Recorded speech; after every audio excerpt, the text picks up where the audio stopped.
hordes of hell are marching, the evil army. I saw a demonic army so large that it stretched as far as I could see.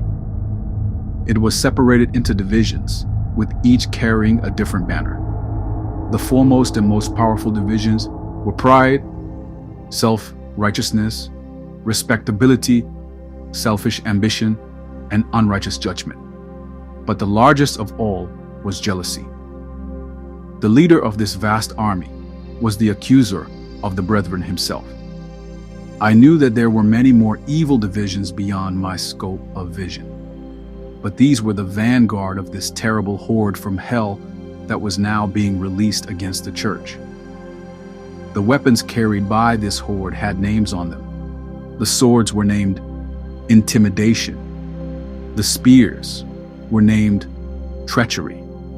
And their arrows were named accusations, gossip, slander, and fault-finding. Scouts and smaller companies of demons with such names as rejection, bitterness, impatience, unforgiveness, and lust were sent in advance of this army to prepare for the main attack.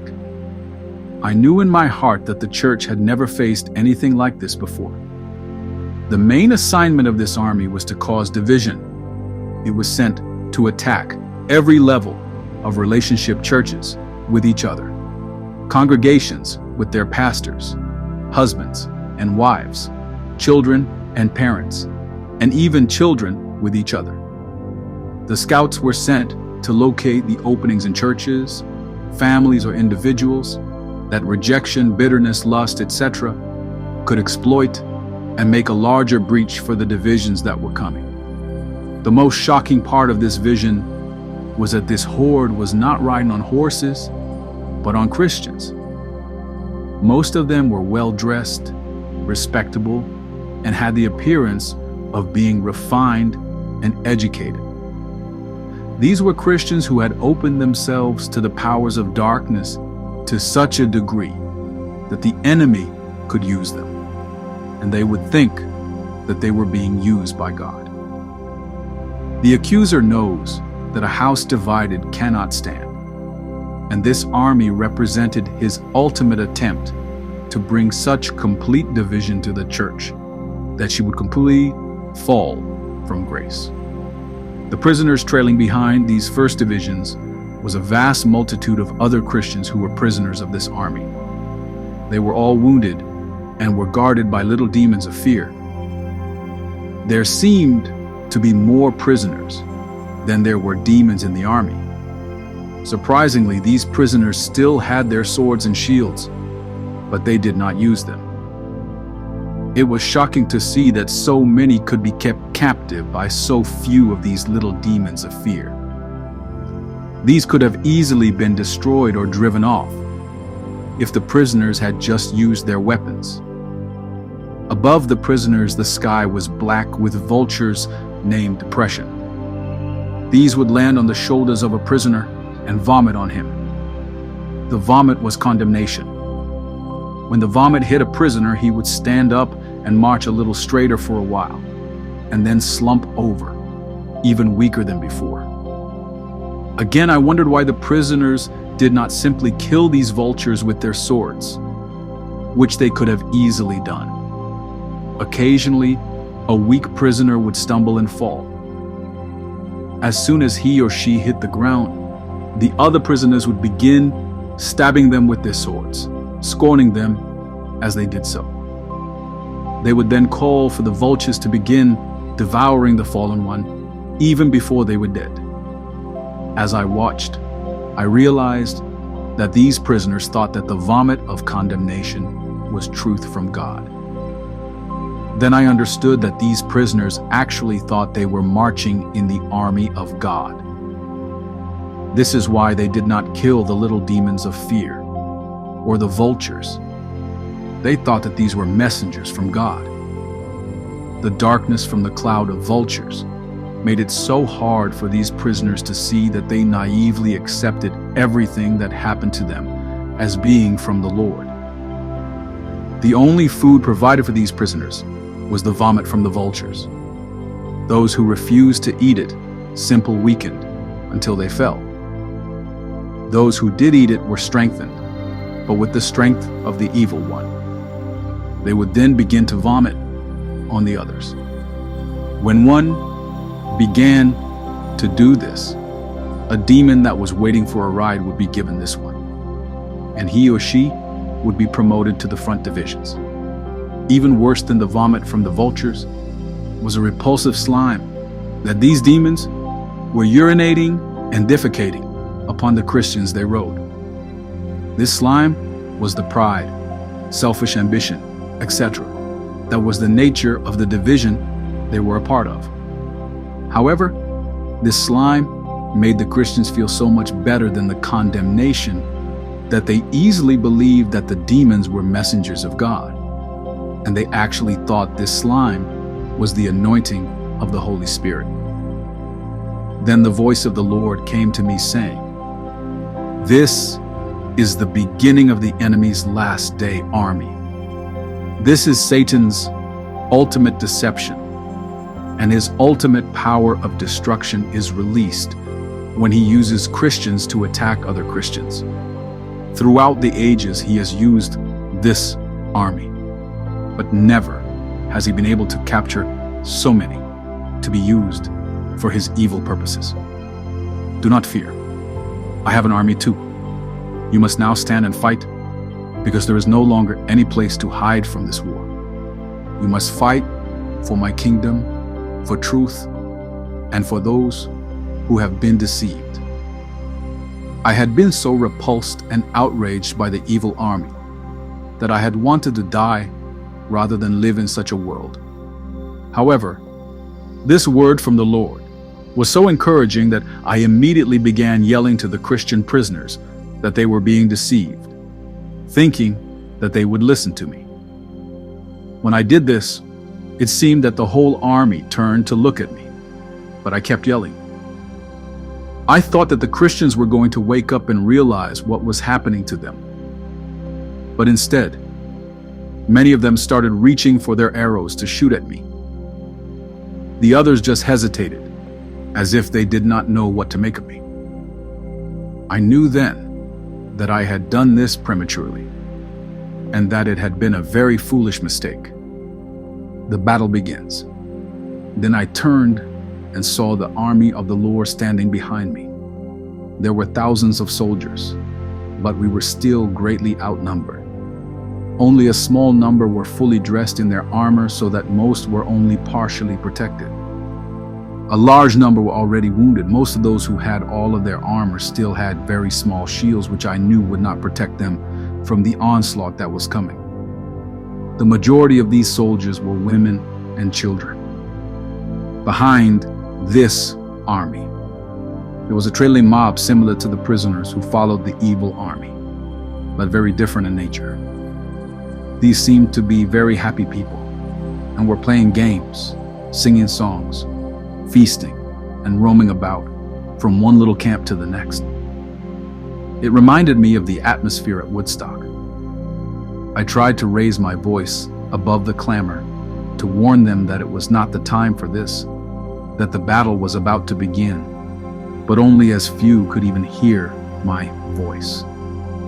Those who did gave me the peace sign and said they did not believe in war, and that the Lord would not let anything bad happen to them. I tried to explain that the Lord had given us armor for a reason, but they just retorted that they had come to a place of peace and joy where nothing would happen to them. I began praying earnestly for the Lord to increase the faith shields of those with the armor, to help us protect those who were not ready for the battle. A messenger came up to me, gave me a trumpet, and told me to blow it quickly. I did, and those who had on at least some of their armor immediately responded, snapping to attention. More armor was brought to them, which they put on quickly. I noticed that those who had wounds did not put armor over their wounds, but before I could say anything about these enemy arrows began raining down on us. Everyone who did not have on all of his or her armor was wounded. Those who had not covered their wounds were struck again in the same place. Those who were hit by arrows of slander immediately began to slander those who were not wounded. Those who were hit with gossip began to gossip. And soon, a major division had been created within our camp. Then vultures swooped down to pick up the wounded to deliver them into the camp of prisoners. The wounded still had swords and could have smitten the vultures easily, but they didn't. They were actually carried off willingly because they were so angry at the rest of us. The scene among those in the camp behind our army was even worse. There seemed to be total chaos. Thousands lay on the ground, wounded and groaning. Many of those who were not wounded just sat in a stupor of unbelief. The wounded and those who sat in unbelief were being quickly carried away by the vultures. Some were trying to help the wounded and keep the vultures off of them, but the wounded were so angry they would threaten and drive away those who were trying to help them. Many who were not wounded were simply running as fast as they could from the scene of battle. This first encounter with the enemy was so devastating that I was tempted to join them in their flight.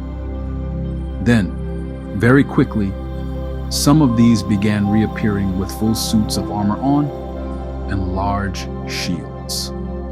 The mirth of the party had changed into an awesome resolve. They began to take the places of those who had fallen and even began forming new ranks to protect the rear and flanks. These brought great courage, and everyone resolved to stand and fight until death.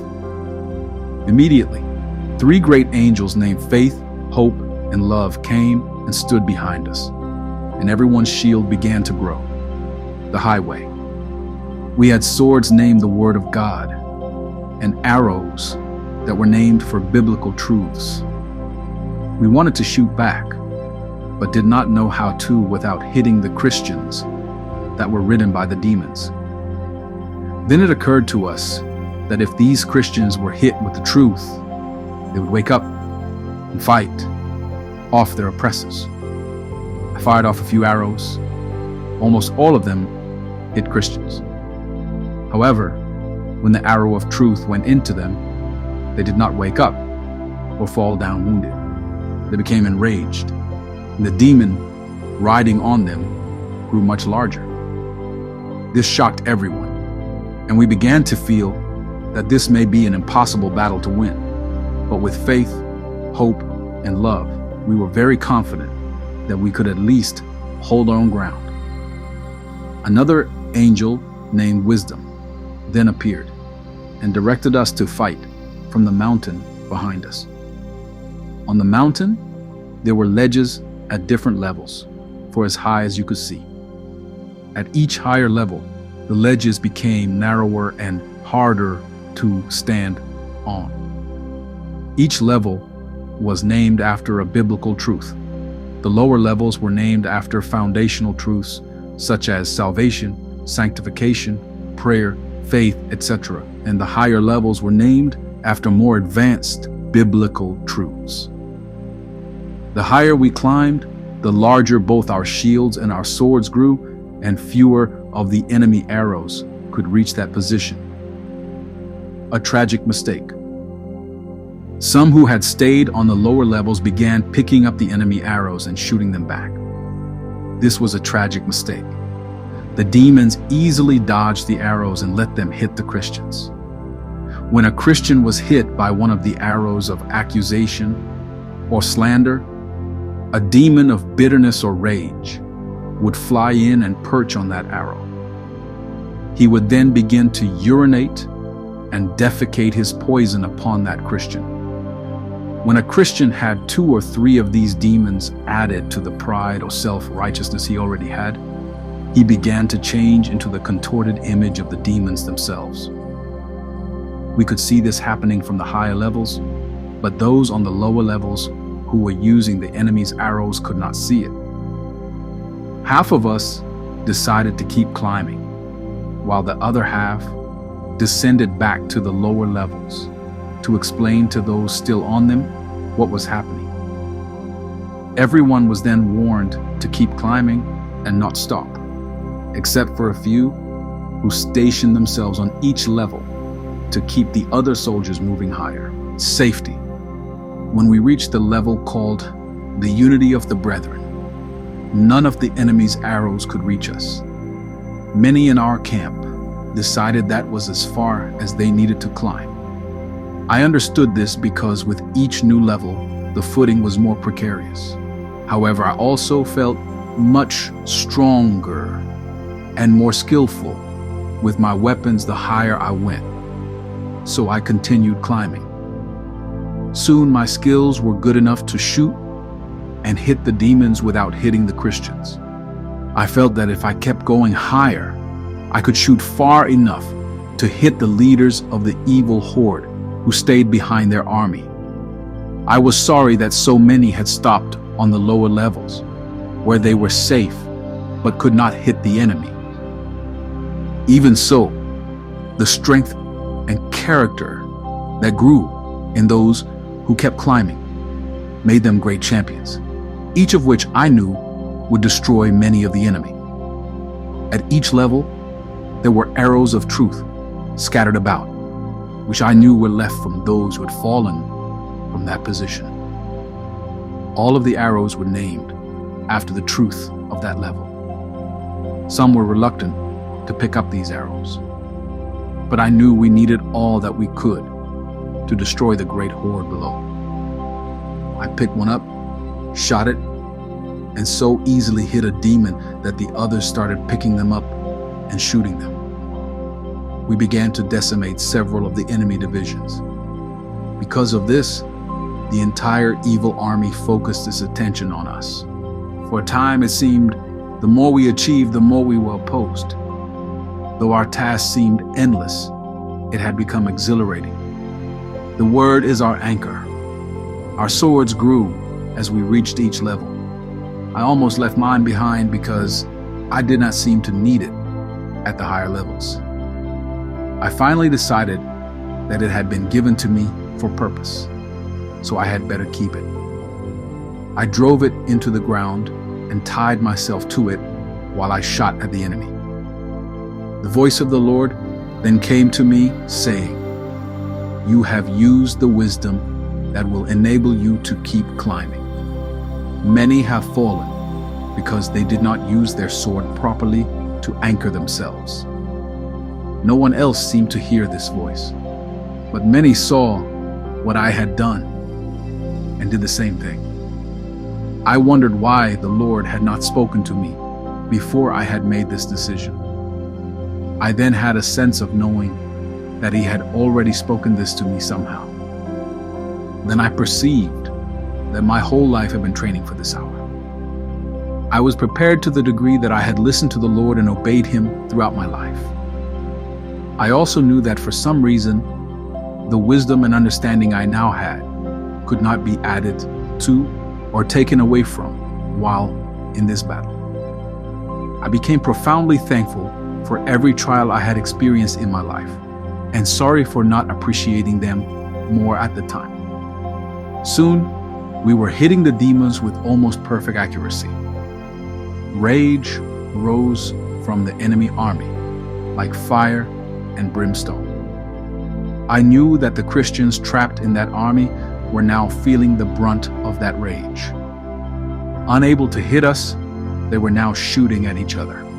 With his arrows now ineffective against us, the enemy sent the vultures to attack. Those who had not used their swords as anchors were able to strike down many of the vultures, but they too were being knocked from the ledges where they were standing.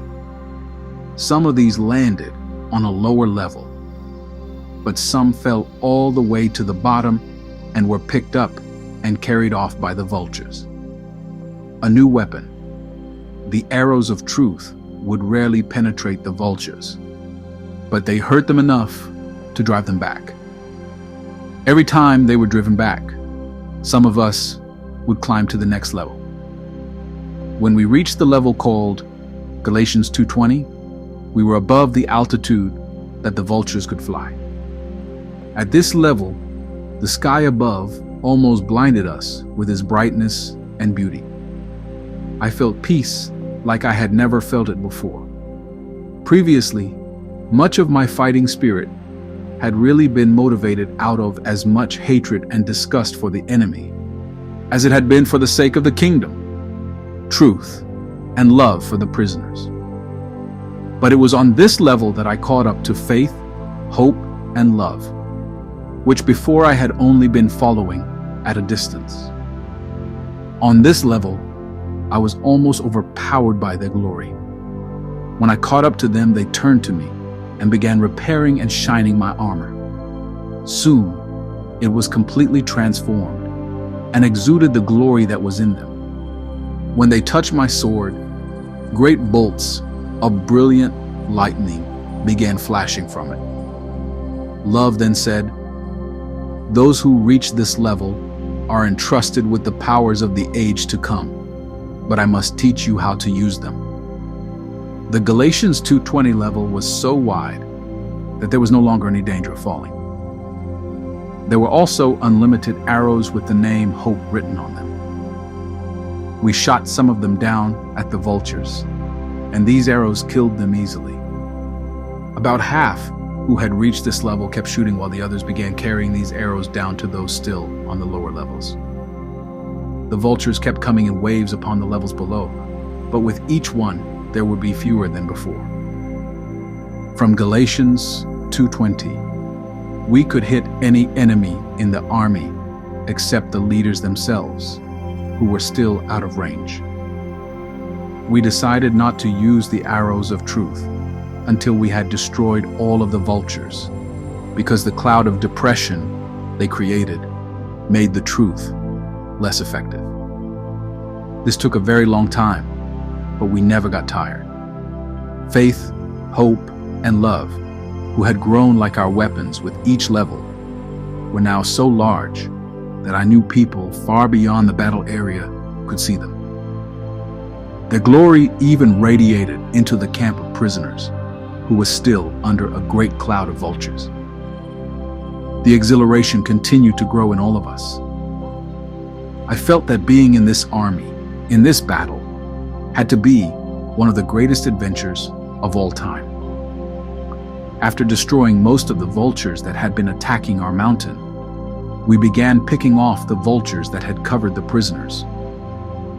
As the cloud of darkness began dissipating and the sun began to shine down on them, they began to wake up as if they had been in a deep sleep. They were immediately repulsed by their condition, especially by the vomit that still covered them, and began cleaning themselves up.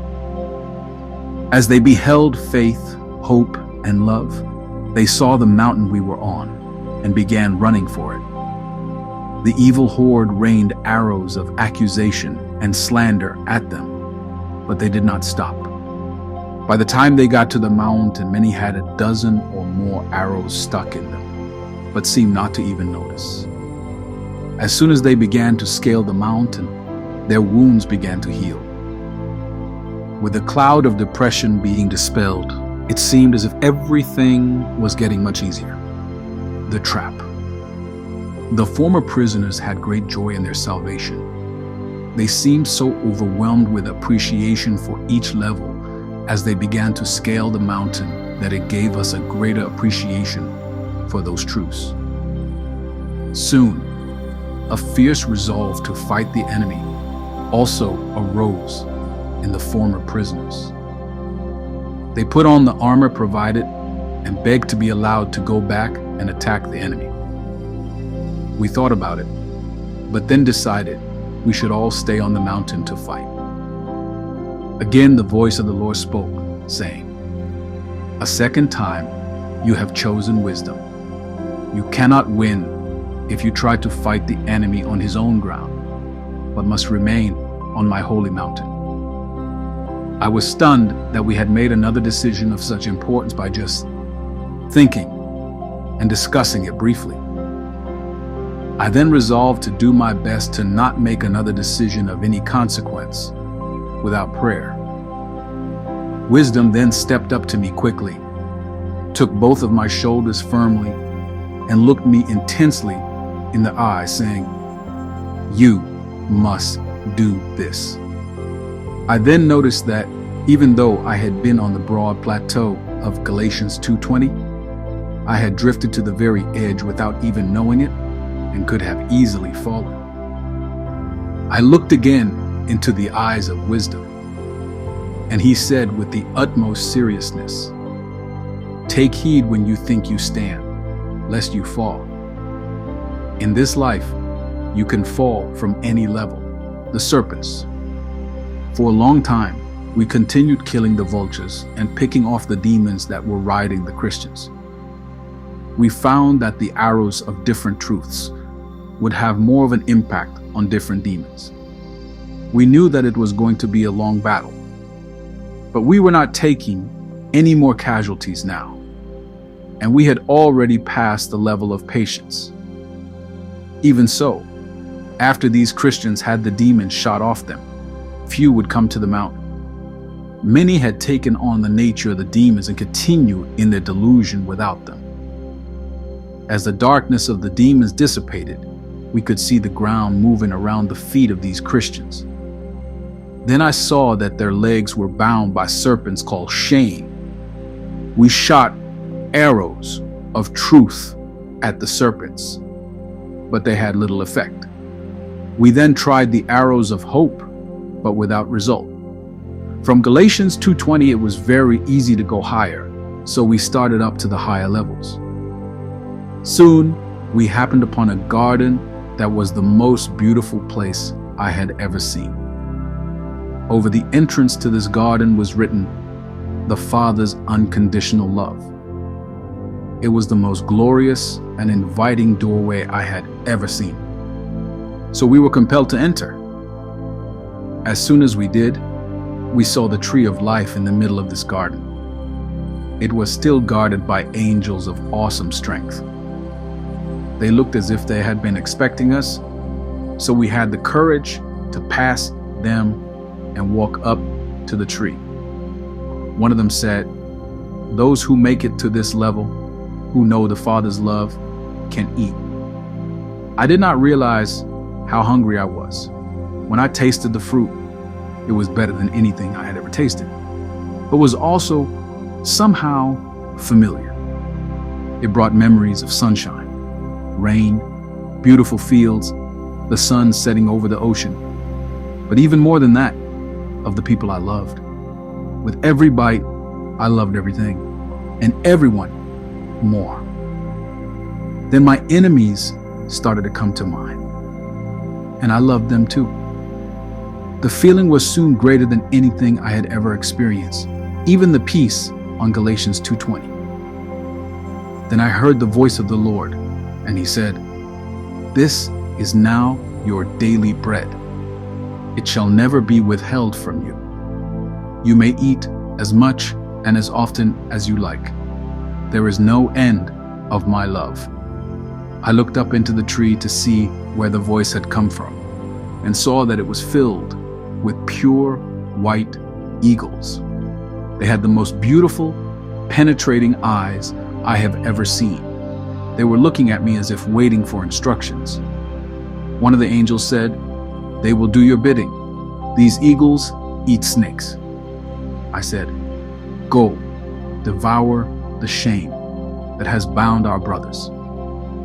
They opened their wings, and a great wind came that lifted them into the air. These eagles filled the sky with a blinding glory. Even as high as we were, I could hear the sounds of terror from the enemy camp at the sight of these eagles coming toward them. The Lord Jesus himself then stood in our midst. He touched each one, then said, "I must now share with you what I shared with your brothers after my ascension, the message of my kingdom." The enemy's most powerful army has now been put to flight, but not destroyed. Now it is time for us to march forth with the gospel of my kingdom. The eagles have been released and will go with us. We will Take arrows from every level, but I am your sword, and I am your captain. It is now time for the sword of the Lord to be unsheathed. I then turned and saw that the entire army of the Lord was standing in that garden. There were men, women, and children from all races and nations, each carrying their banners that moved in the wind with perfect unity. I knew that nothing like this had been seen in the earth before. I knew that the enemy had many more armies and fortresses throughout the earth, but none could stand before this great army. I said almost under my breath, "This must be the day of the Lord." The whole host then answered in an awesome thunder, "The day of the Lord of hosts has come." We stood in the garden of God, under the tree of life. It seemed that the entire army was there, kneeling before the Lord Jesus. He had just given us the charge to return to the battle for the sake of our brothers who were still bound, and for the world that he still loved. It was both a wonderful and a terrible command. It was wonderful just because it came from him. It was terrible because it implied that we would have to leave his manifest presence and the garden that was more beautiful than anything I had ever seen before. To leave all of this to go into battle seemed incomprehensible. The Lord continued his exhortation. "I have given you spiritual gifts and power and an increasing understanding of my word and my kingdom. But the greatest weapon that you have been given is the Father's love. As long as you walk in my Father's love, you will never fail. The fruit of this tree is the Father's love, which is manifested in me. This love, which is in me, must be your daily bread." The Lord was not what we might consider to be of a strikingly handsome appearance, but was rather ordinary. Even so, the grace with which he moved and spoke made him the most attractive person I had ever seen. He was beyond human definition in dignity and nobility. No painting that has sought to capture what he looked like could ever do it, but somehow, most of them do resemble him. I began to think of how he was everything that the Father loves and esteems. He truly is full of grace and truth, to the point that it seemed that nothing but grace and truth should ever matter. When I ate the fruit from the tree of life, the thought of every good thing I had ever known seemed to fill my soul. When Jesus spoke, it was the same, only magnified. I never wanted to leave this place. I remembered how I had once thought it must have been boring for those angels who did nothing but worship him before the throne. Now I knew that there was nothing more wonderful or exhilarating than simply worshiping him. That would surely be the best part of heaven. It was hard to believe that I had struggled so much with boredom during worship services. I knew that it was only because I had been almost completely out of touch with the reality during those times. Worship in spirit and truth. I was almost overwhelmed with the desire to go back and make up those times during worship when I had allowed my mind to wander or had occupied myself with other things. The desire to express my adoration for him became almost uncontrollable. I had to praise him. As I opened my mouth, I was shocked by the spontaneous worship that erupted from the entire army at the same time. I had almost forgotten that anyone else was there, but we were all in perfect unity. The glorious worship couldn't be expressed in human language. As we worshiped, a golden glow began to emanate from the Lord. Then there was silver around the gold. Then colors, the richness of which I have never seen with my natural eyes, enveloped us all. With this glory, I entered a realm of emotion that I had never experienced before.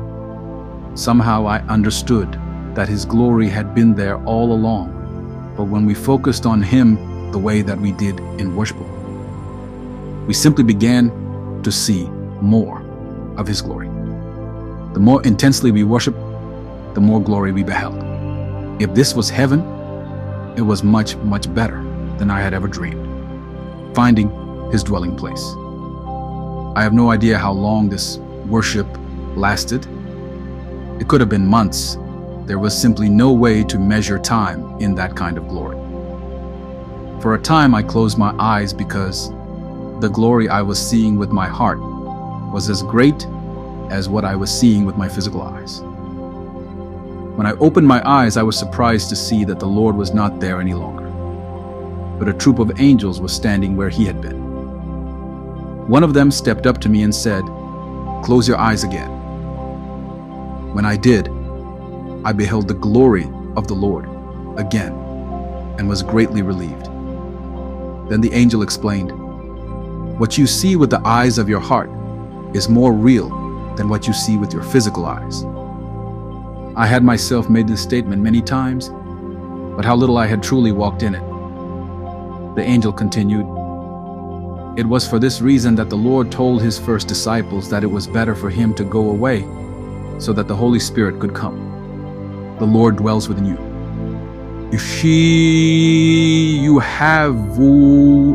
I have taught this many times, but now you must live it, for you have eaten of the tree of life."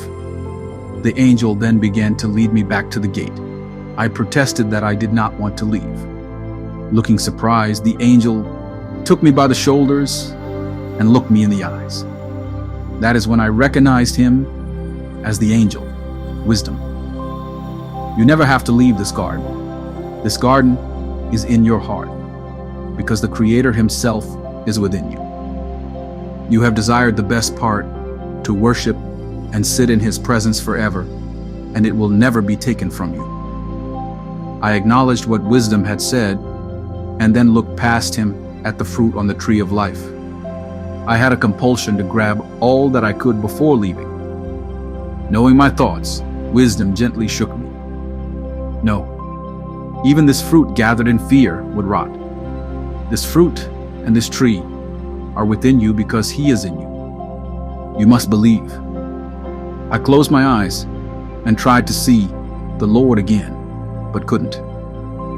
When I opened my eyes, wisdom was still staring at me. With great patience, he continued, "You have tasted of the heavenly realm, and no one ever wants to go back to the battle once they do. No one ever wants to leave the manifest presence of the Lord. When the Apostle Paul came here, he struggled for the rest of his life as to whether he should stay and labor for the Lord or return here to enter into his inheritance. But his inheritance was magnified the longer he stayed. Now that you have the heart of a true worshiper, you will always want to be here, and you can when you enter into true worship. The more focused you are on Him, and the more glory you will see, regardless of where you are." Wisdom's words had finally calmed me. Again, I closed my eyes just to thank the Lord for this wonderful experience and the life He had given me. As I did, I started to see His glory again, and all of the emotion of the previous worship experience flooded my soul. The Lord's words to me were so loud and clear that I was sure they were audible. "I will never leave or forsake you." "Lord, forgive my unbelief," I responded. "Please help me to never leave or forsake you." Walking with wisdom. As I opened my eyes, wisdom was still gripping my shoulders. "I am the primary gift that has been given to you for your work," he said. "I will show you the way, and I will keep you on it. But only love will keep you faithful. The highest wisdom is to love the Lord." Then wisdom released me and started to walk toward the gate. I followed with ambivalence. I remembered the exhilaration of the battle and the climb up the mountain, and it was compelling. But there was no comparison to the presence of the Lord and the worship I had just experienced. Leaving this would be the greatest sacrifice I had ever made. Then I remembered how it was all inside of me, amazed that I could even forget that so quickly. I began to think about the great battle that was raging within me, between what I saw with my physical eyes and what I saw with my heart. I moved forward so that I was walking beside wisdom and asked, "I have prayed for 26 years to be caught up into the third heaven as Paul had. Is this the third heaven?" "This is part of it," he replied, "but there is much more." "Will I be allowed to see more?" I asked. "You will see much more. I am taking you to see more now," he replied. I started thinking of the book of Revelation. Was John's revelation part of the third heaven? I asked. Part of John's revelation was from the third heaven, but most of it was from the second heaven. The first heaven was before the fall of man. The second heaven is the spiritual realm during the reign of evil upon the earth. The third heaven is when the love and domain of the Father will again prevail over the earth through your King. What was the first heaven like? I inquired, strangely feeling a cold chill as I asked. It is wisdom not to be concerned about that now. My companion responded with increased seriousness as my question seemed to jolt him. Wisdom is to seek to know the third heaven, just as you have. There is much more to know about the third heaven than you can know in this life. And it is the third heaven, the kingdom, that you much preach in this life.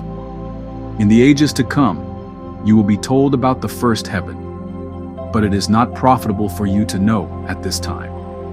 I resolved to remember the cold chill I had just felt, and wisdom nodded, which I knew to be an affirmation to that thought. What a great companion you are, I had to say, as I was just flooded with appreciation for this angel. You really will keep me on the right path. I will indeed, he replied. I was sure I felt love coming from this angel, which was unique, since I had never felt this from other angels, which showed more of a concern out of duty than love. Wisdom responded to my thoughts as if I had spoken them out loud. It is wisdom to love, and I could not be wisdom if I did not love you. It is also wisdom to behold the kindness and the severity of God. It is wisdom to love him and fear him. You are in deception to do otherwise. This is the next lesson that you must learn, he said with unmistakable earnest. I do know that, and have taught it many times, I responded, feeling for the first time that maybe wisdom did not fully know me. I have been your companion for a very long time, and I know your teachings, wisdom replied. Now you are about to learn what some of your own teachings mean. As you have said many times, it is not by believing in your mind, but in your heart that results in righteousness. I apologized, feeling a bit ashamed at having even questioned wisdom. He graciously accepted my apology. It was then that I realized I had been questioning and challenging him most of my life, often to my injury. The other half of love. There are times to adore the Lord, wisdom continued, and there are times to honor him with the greatest fear and respect. Just as there is a time to plant and a time to reap, and it is wisdom to know the time for each. True wisdom knows the times and seasons of God. I brought you here because it was time to worship the Lord in the glory of his love. I am now taking you to another place because it is time for you to worship him in the fear of his judgment. Until you know both, we can be separated from each other. Do you mean that if I had stayed back there in that glorious worship, I would have lost you? I asked in disbelief. Yes, I would have always visited with you when I could, but we would have rarely crossed paths. It is hard to leave such glory and peace. But that is not the whole revelation of the King. He is both the Lion of Judah and the Lamb. To the spiritual children, he is the Lamb. To the maturing, he is the Lion. To the fully mature, he is both the Lion and the Lamb. You have known this in your mind, and I have heard you teach it, but now you will know it in your heart, for you are about to experience the judgment seat of Christ. The return to the battle. Before leaving the gates to the garden, I asked Wisdom if I could just sit for a while to ponder all that I had just experienced. "Yes, you should do this," he replied, "but I have a better place for you to do it." I followed Wisdom out of the gates, and we began to descend down the mountain. To my surprise, the battle was still going on, but not nearly as intensely as it was when we ascended. There were still arrows of accusation and slander flying about on the lower levels, but most of the enemy horde that was left was furiously attacking the great white eagles. The eagles were easily prevailing. We kept descending until we were almost at the bottom. Just above the levels of salvation and sanctification was the level thanksgiving and praise. I remembered this level very well because one of the greatest attacks of the enemy came as I first tried to reach it. Once we got here, the rest of the climb was much easier, and if an arrow got through your armor, it healed much faster. As soon as the enemy spotted me on this level, the enemy could not see Wisdom. A shower of arrows began to rain down on me. I so easily knocked them down with my shield that the enemy quit shooting. Their arrows were now almost gone, and they could not afford to waste any more.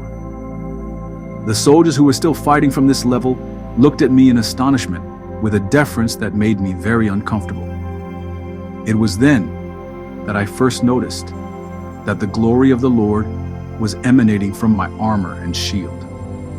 I told them to climb to the top of the mountain without stopping, and they too would see the Lord. As soon as they agreed to go, they saw Wisdom. They started fall down to worship him, but he restrained them and sent them on their way. The faithful. I was filled with love for these soldiers, many of whom were women and children. Their armor was a mess, and they were covered in blood, but they had not quit. In fact, they were still cheerful and encouraged. I told them that they were deserving of more honor than I was, because they had borne the greatest burden of the battle and had held their ground. They seemed not to believe me, but appreciated that I would say it. However, I really felt that it was true. Every level on the mountain had to be occupied, or the vultures that were left would come and foul it with vomit and excrement until it was difficult to stand on.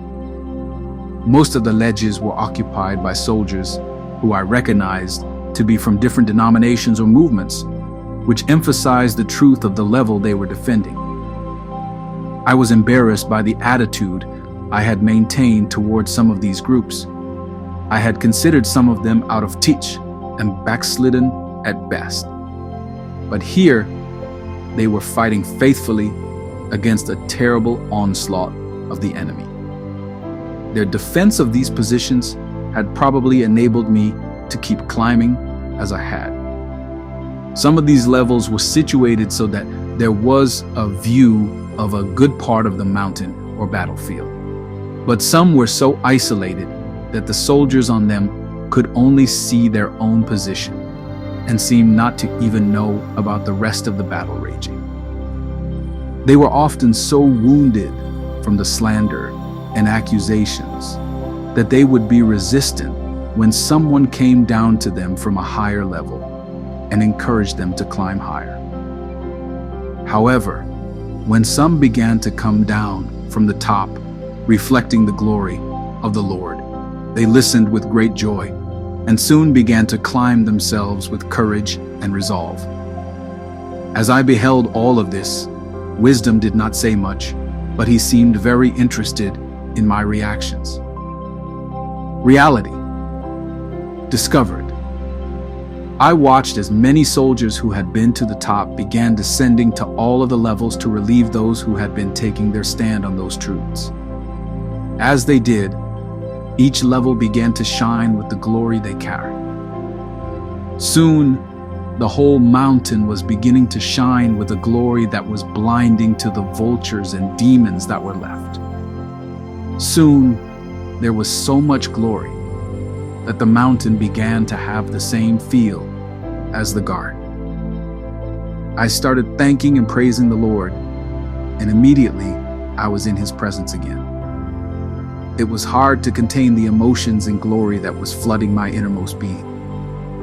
The experience became so intense that I stopped. Wisdom was standing beside me.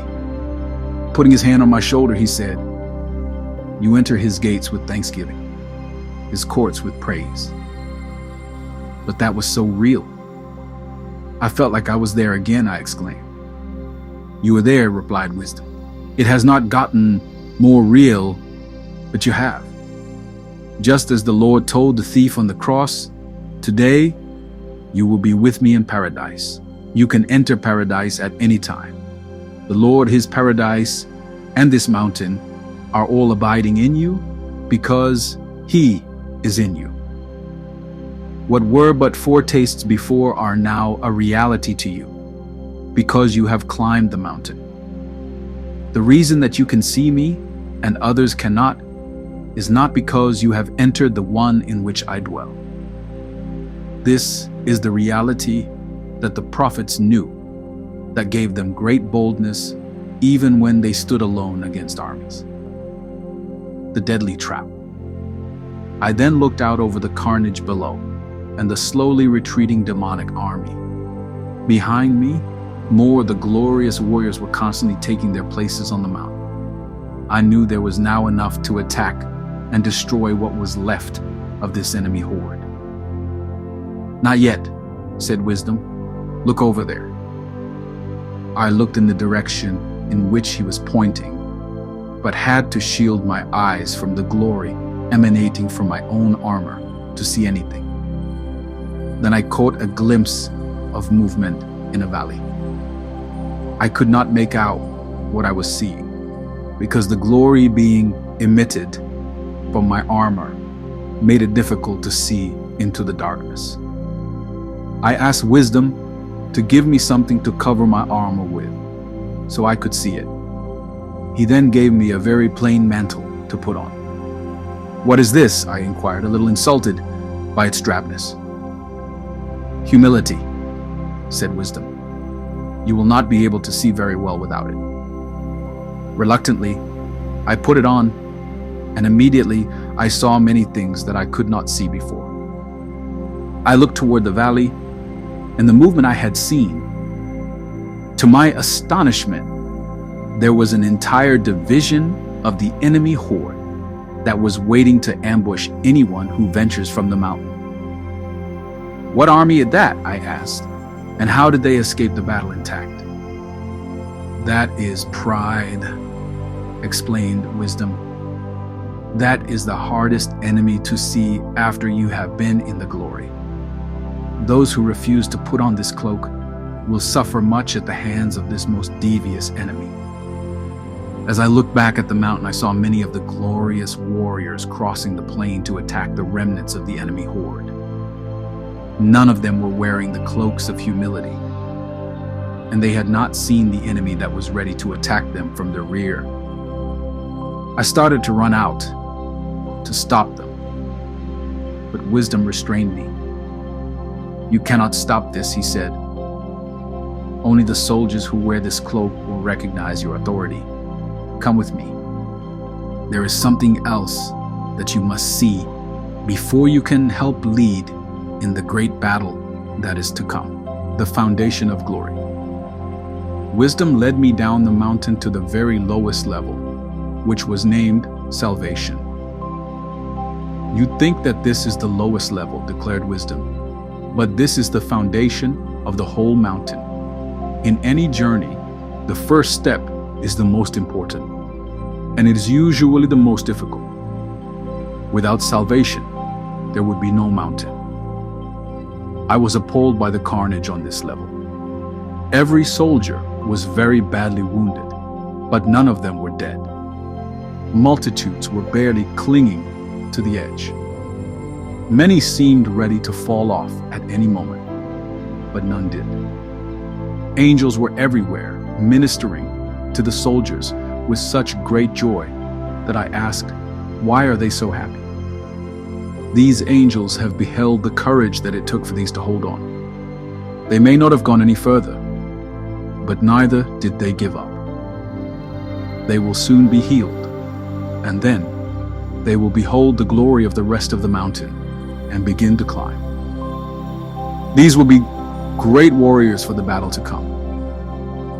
But wouldn't they have been better off to climb the mountain with the rest of us? I protested, seeing their present condition. It would have been better for them, but not for you. By staying here, they made it easier for you to climb, by keeping most of the enemy occupied. Very few from the higher levels ever reached out to help others come to the mountain, but these did. Even when these were barely clinging to the mountain themselves, they would reach out to pull others up. In fact, most of the mighty warriors were led to the mountain by these faithful ones. These are no less heroes than those who made it to the top. They brought great joy to heaven by continually leading others to salvation. It was for this reason that all the angels in heaven wanted to come to minister to them, but only the most honored were permitted. Again, I felt a terrible shame at my attitude toward these great saints. Many of us scorned them as we climbed to the higher levels. They had made many mistakes during the battle, but they had also displayed more of the shepherd's heart than the rest of us. The Lord would leave the 99 to go after the one who was lost. These had stayed in the place where they could still reach the lost, and they paid a dear price for it. I too wanted to help, but did not know where to start. Wisdom then said, "It is right for you to want to help, but you will help most by going on to what you have been called to do. These will all be healed and will quickly climb the mountain. They will join you again in the battle. These are fearless ones who will never retreat before the enemy." The power of pride. I was thinking how descending the mountain was teaching me as much as climbing it had, when noise from the battlefield drew my attention. By now, there were thousands of the mighty warriors who had crossed the plain to attack the remnant of the enemy horde. The enemy was fleeing in all directions, except for the one division, pride. Completely undetected, it had marched right up to the rear of the advancing warriors and was about to release a hail of arrows. It was then that I noticed the mighty warriors had not armor on their backsides. They were totally exposed and vulnerable to what was about to hit them. Wisdom then remarked, "You have taught that there was no armor for the backside, which meant that you were vulnerable if you fanned from the enemy. However, you never saw how it made you vulnerable if you advanced in pride." I could only nod my acknowledgement. It was too late to do anything, and it was unbearable to watch. But wisdom said that I must. To my amazement, when the arrows of pride struck the warriors, they did not even notice. However, the enemy kept shooting. The warriors were bleeding and getting weaker fast, but would not acknowledge it. Soon they were too weak to hold up their shields and swords, and cast them down, declaring that they did not need them anymore. Then they started taking off their armor, saying it was not needed anymore either. Then another enemy division appeared and moved up swiftly. It was called Strong Delusion. They released a hail of arrows that all hit their mark. I then watched as just a few of the demons of delusion led off this once great army of glorious warriors. They were taken to different prison camps, each named after a different doctrine of demons. I was astounded at how this great company of the righteous had been so utterly defeated, and they still did not even know what had hit them. How could those who were so strong, who have been all the way to the top of the mountain, who have seen the Lord as they have, be so vulnerable? I blurted out. Pride is the hardest enemy to see, and it always sneaks up behind you, Wisdom lamented. In some ways, those who have been to the greatest heights are in the greatest danger of falling. You must always remember that in this life, you can fall at any time from any level. Take heed when you think you stand, lest you fall. When you think you are the least vulnerable to falling is in fact when you are the most vulnerable. Most men fall right after a great victory. Wisdom for the battle. How can we keep from being attacked like this? I asked. Stay close to me. Inquire of the Lord before making any major decisions, and keep that mantle on, and the enemy will never be able to blindside you as he did those. I looked at my mantle. It looked so plain and insignificant. I felt that it made me look more like a homeless person than a warrior. Wisdom responded as if I had been speaking out loud. The Lord is closer to the homeless than to princes. You only have true strength to the degree that you walk in the grace of God, and He gives His grace to the humble. No enemy weapon can penetrate this mantle, because nothing can overpower His grace. As long as you wear this mantle, you are safe from this kind of attack. I then started to look up to see how many warriors were still on the mountain. I was shocked to see how few there were. I then noticed that they all had on the same mantle on humility. How did that happen? I inquired. When they saw the battle you just witnessed, they all came to me for help, and I gave them their mantles, Wisdom replied. But I thought you were with me that whole time.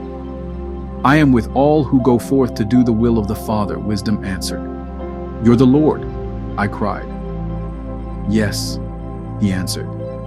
I told you that I would never leave you or forsake you. I am with all of my warriors, just as I am with you.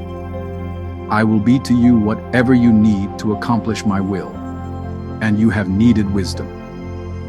Then he vanished. Rank in the kingdom. I was left standing in the midst of the great company of angels who were ministering to the wounded on the level of salvation. As I began to walk past these angels, they bowed to one knee and showed me the greatest respect.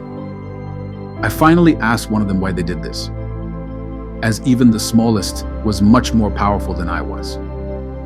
Because of the mantle, he replied. That is the highest rank in the kingdom. This is just a plain mantle, I protested. No, the angel protested. You are clothed in the grace of God. There is no greater power than that. But there are thousands of us, all wearing the same mantle. How could it represent rank? You are the dread champions, the sons and daughters of the King. He wore the same mantle when he walked on this earth. As long as you are clothed in, that there is no power in heaven or earth that can stand before you. Everyone in heaven and hell recognizes that mantle. We are his servants, but he abides in you, and you are clothed in his grace. Somehow I knew if I had not been wearing the mantle, and if my glorious armor had been exposed, that the angel's statement, and their behavior toward me could have really fed my pride. It was simply impossible to feel prideful or arrogant while wearing such a drab, plain cloak. However, my confidence in the mantle was growing fast. The return of the eagles. Then on the horizon, I saw a great white cloud approaching. Hope arose in me just by seeing it. It actually filled the atmosphere with hope, just as the sun rising chases away the darkness of night. As it grew closer, I recognized the great white eagle that had flown from the tree of life. They began landing on the mountain, taking their place on every level beside the companies of warriors. I carefully and respectfully approached the eagle who had landed near me because his presence was so awesome. When he looked at me with his penetrating eyes, I knew I could hide nothing from him. His eyes were so fierce and resolute that I trembled as chills ran through me just looking at them. Before I could even ask, he answered me. You want to know who we are. We are the hidden prophets who have been kept for this hour. We are the eyes of those who have been given the divinely powerful weapons. We have been shown all that the Lord is doing and all that the enemy is planning against you. We have scoured the earth, and together we know all that needs to be known for the battle. Did you not see the battle that just took place? I asked with as much irritation as I dared to express. Couldn't you have helped those warriors that were just taken captive? Yes, we saw it all, and we could have helped if they had wanted it. But our help would have been to restrain them. We can only fight in the battles that the Father commands, and we can only help those who believe in us. Only those who receive us as who we are, the prophets, can receive the prophet's reward or the benefit of our service. Those who were ambushed did not yet have the mantle that you are wearing, and those who do not have the mantle cannot understand who we are. We all need each other, including these here who are still wounded, and many others who you do not yet know. The eagle. By talking to the eagle, I started very quickly to think like the eagle. After this short discussion, I could see into the eagle's heart and know him like he knew me. The eagle recognized this. You have some of our gifts, the eagle noted, though they are not very well developed. You have not used them much. I am here to awaken these gifts in many of you and to teach you to use them. In this way, our communication will be sure. It must be sure, or we will all suffer many unnecessary losses, not to mention missing many great opportunities for victory. Where did you just come from? I asked. We eat snakes, the eagle replied. The enemy is bread for us. Our sustenance comes from doing the Father's will, which is to destroy the works of the devil. Every snake that we eat helps to increase our vision. Every stronghold of the enemy that we tear down strengthens us so we can soar higher and stay in the air longer. We have just come from a feast, devouring the serpents of shame who have bound many of your brothers and sisters. They will be here soon. They are coming with the eagles we left behind to help them find the way and to protect them from the enemy's counterattacks. These eagles were very sure of themselves, but not cocky. They knew who they were, what they were called to do. They also knew us, and they knew the future. Their confidence was reassuring to me, but even more so to the wounded that were still lying all around us. Those who had recently been too weak to talk were actually sitting up, listening to my conversation with the eagle. They looked at him like a lost child would look to his parent who had just found him. The wind of the Spirit. When the eagle looked upon the wounded, his countenance changed as well. In place of the fierce resolution I had stood before, toward the wounded he was like a soft, compassionate old grandfather. The eagle opened his wings and began to gently flap them, stirring up a cool, refreshing breeze that flowed over the wounded. It was not like any other breeze I had ever felt before. With each breath, I felt I was gaining strength and clarity of mind. Soon, the wounded were standing and worshiping God with a sincerity that brought tears to my eyes. Again, I felt a profound shame at having scorned those who stayed on this level. They had seemed so weak and foolish to those of us who were ascending the mountain. But they had endured much more than we had and remained faithful. God had kept them, and they loved Him with a great love. I looked up at the mountain. All of the eagles were gently flapping their wings. Everyone on the mountain was being refreshed by the breeze. They were stirring up, and everyone on the mountain was beginning to worship the Lord. At first, there was some discord between the worship that was coming from the different levels. But after a time, everyone on every level was singing in perfect harmony. Never on earth had I heard anything that beautiful. I never wanted it to end. Soon I recognized it as the same worship that we had known in the garden. But now it sounded even more full and rich. I knew that it was because we were worshiping in the very presence of our enemies, in the midst of such darkness and evil that surrounded the mountain, that it seemed so much more beautiful.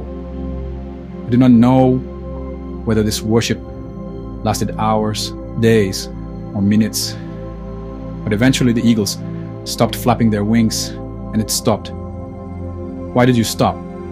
I asked the eagle that I had been talking to. Because they are now whole, he replied, indicating the wounded who were now all standing and appeared to be in perfect condition.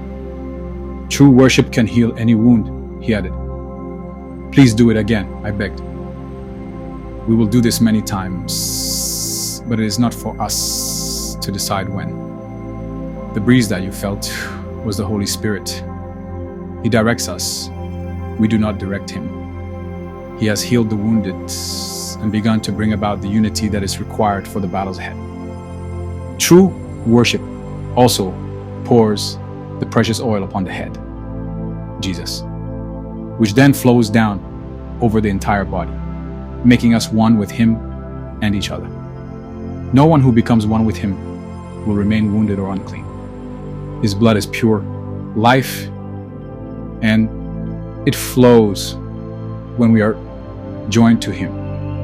When we are joined to Him, we are also joined to the rest of the body, so that His blood flows through all. Is that not how you heal a wound to your body?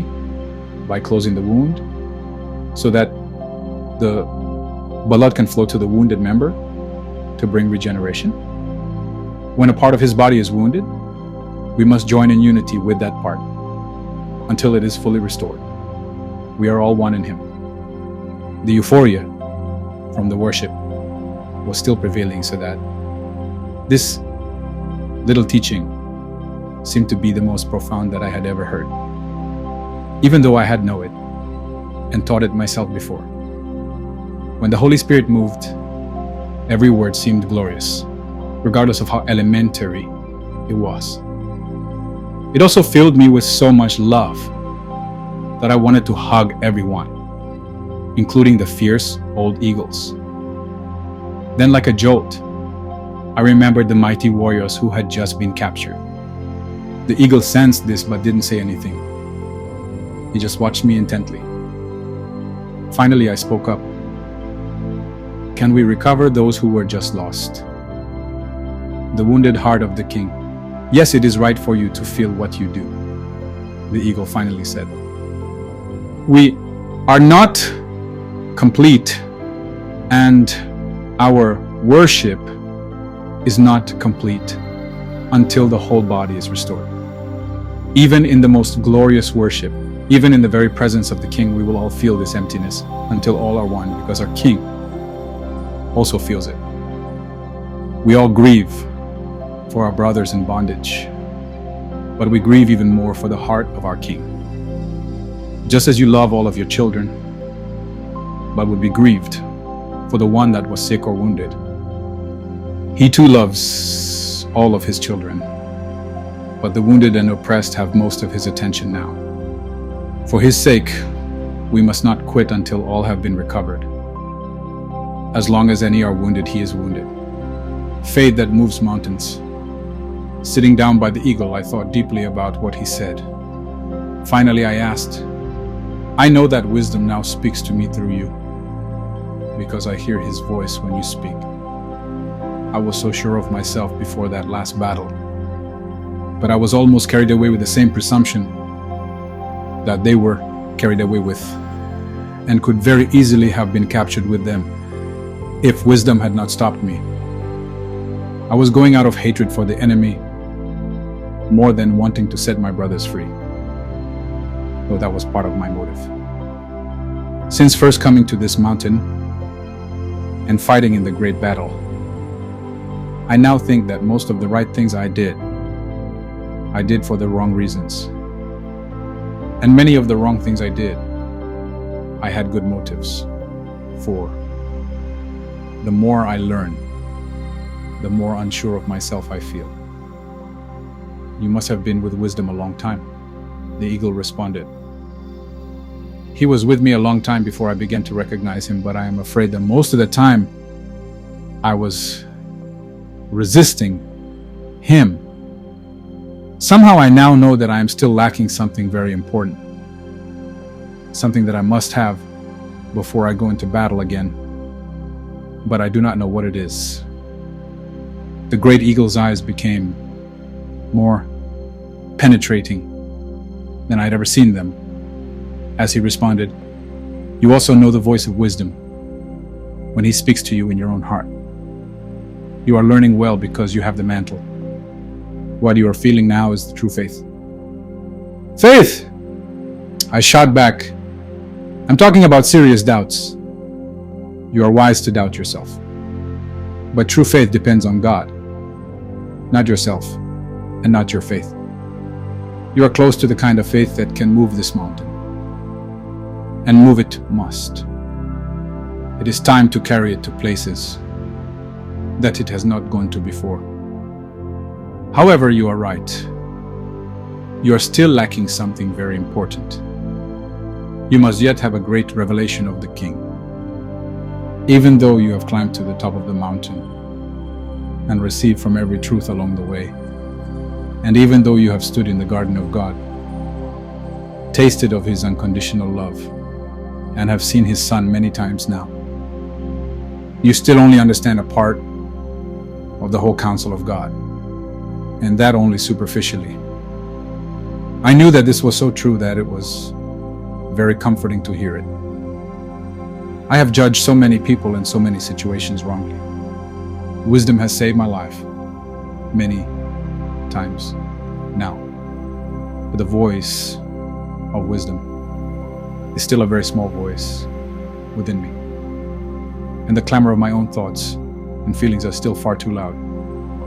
I hear wisdom speaking through you much louder than I hear Him in my own heart. So I know I must stay very close to you. We are here because you need us, the eagle replied. We are also here because we need you. You have been given gifts that I do not have, and I have been given gifts that you do not have. You have experienced things that I have not experienced, and I have experienced things that you have not known. The eagles have been given to you until the end, and you have been given to us. I will be very close to you for a time, and then you must receive other eagles in my place. Every eagle is different. It is together that we have been given to know the secrets of the Lord, not individually. The doors of truth. The eagle then lifted up from the rock on which he had been perched and soared over the edge of the level on which we stood. "Come," he said. As I approached him, I saw steps that led down to the very base of the mountain. There was a small door. "Why have I not seen this before?" I asked. "When you first came to the mountain, you did not stay on this level long enough to look around," he answered. "How did you know that? Were you here when I first came to the mountain?" "I would have known if I had not been here, because all who miss this door do so for the same reason. But in fact, I was here," he responded. "I was one of the soldiers you so quickly passed on your way up the mountain." It was then that I recognized the eagle as a man whom I had met soon after my conversion, whom I had actually had a few conversations with. He continued, "I wanted badly to follow you then. I had been on this level for so long that I needed a change. I just could not leave all of the lost souls that I was still trying to lead here. When I finally committed myself to doing the Lord's will, whether it was to stay or go, wisdom appeared to me and showed me this door. He said it was a shortcut to the top. That is how I got to the top before you did, and was changed into an eagle." I then remembered that I had seen doors like this on a couple of the levels. I had even peeked into a couple of them, and remember how amazed I had been at what I saw. I did not venture into any of them very far, because I was so focused on the battle and trying to get to the top of the mountain. Could I have entered any of those doors and gone right to the top? I asked. "It is not quite that easy," the eagle remarked, seeming a little irritated. "In every door there are passageways, one of which leads to the top." Obviously knowing my next question, he continued, "The other ones lead to the other levels on the mountain. The Father designed each so that everyone would choose the one that their level of maturity dictated that they needed." Incredible. How did he do that? I thought to myself.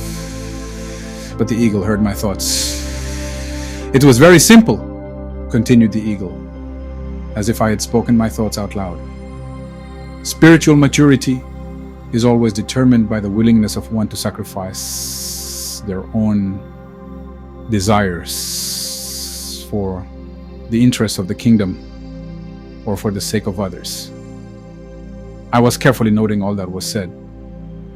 I somehow knew that I must enter the door before me, and that it would be wise for me to learn all that I could from someone who had been there before and had obviously chosen the right door to the top. I did not go directly to the top, and neither have I met anyone who has, the eagle continued. But I went there much faster than most, because I had learned so much about self-sacrifice while fighting here on the level of salvation. I have shown you this door because you wear the mantle and would have found it anyway. But the time is short, and I am here to help you mature quickly. There are doors on every level, and everyone leads to treasures that are beyond your comprehension. They cannot be acquired physically, but every treasure that you hold in your hands, you will be able to carry on in your heart. Your heart is meant to be the treasure house of God. But the time you reach the top again, your heart will contain treasures more valuable than all of the treasures of the whole earth. They will never be taken from you, but they are yours for eternity because you are God's. Go quickly. The storm clouds are now gathering, and the great battle is near. Should you go with me? I pleaded. No, he responded. This is where I now belong. I have much to do to help these who were wounded, but I will see you here again. You will meet many of my brother and sister eagles before you return, and they will be able to help you better than I at the place where you meet them, the treasures of heaven. I already loved that eagle so much that I could hardly stand to leave him. I was glad to know I would see him again. Now, the door was drawing me like a magnet. I opened it and entered. The glory that I beheld was so stunning that I immediately fell to my knees. The gold, silver, and precious stones were far more beautiful than anything I had ever seen on the earth. The room was so large that it seemed to be without end. The floor was silver, the pillars gold, and the ceiling was pure diamond that emitted every color I had ever known, and many that I had not known. Angels without number were everywhere, dressed in different robes and uniforms that were of no earthly origin. As I began to walk through the room, the angels all bowed in salute. One stepped forward and welcomed me by name. He explained that I could go anywhere and see anything that I wanted in the room. Nothing was withheld from those who came through the door. I could not even speak. I was so overwhelmed by the beauty. I finally remarked that this was even more beautiful than the garden had been. Surprised, the angel responded, "This is the garden. This is one of the rooms in your father's house. We are your servants." As I walked, a great company of angels followed me. I turned and asked the leader why they were following. "Because of the mantle," he said. "We have been given to you to serve you here and in the battle to come."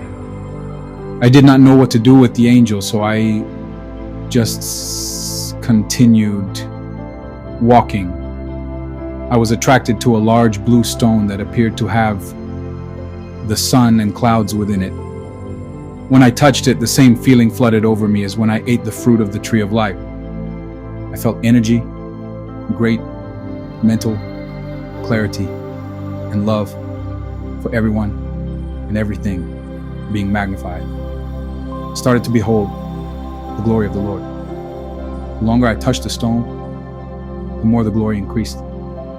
I never wanted to take my hand off of the stone, but the glory became so intense that I had to look away.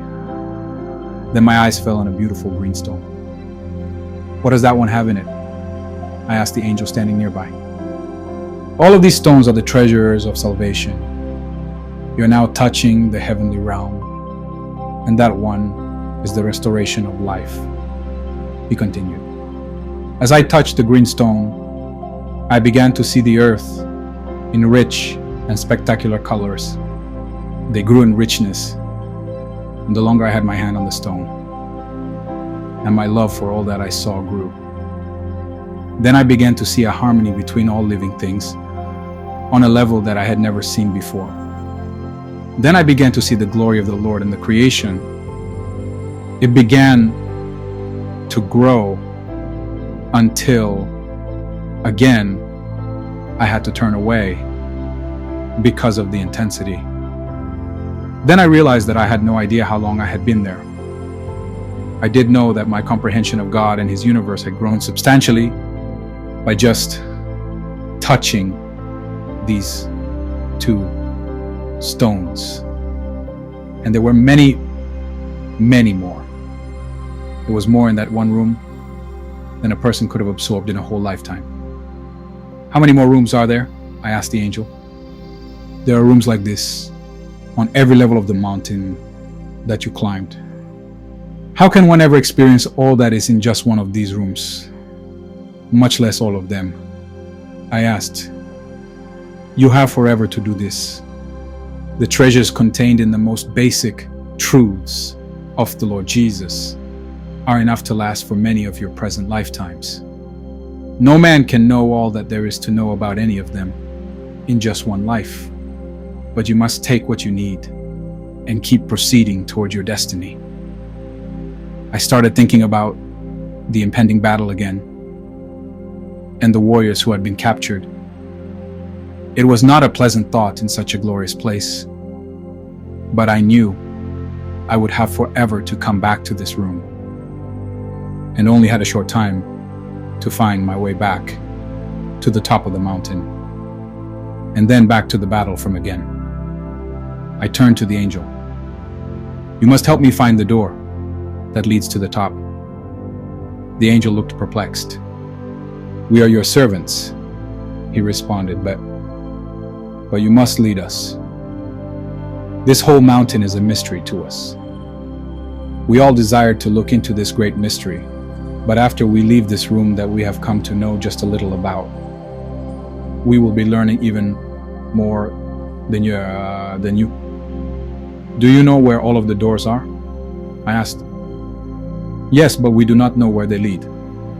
There are some that look very inviting, and some that are plain, and some that are actually repulsive. One is even terrible. In this place, there are doors that are repulsive." I asked in disbelief. "And one that is terrible. How can that be?" "We do not know, but I can show it to you," he responded. "Please do," I said.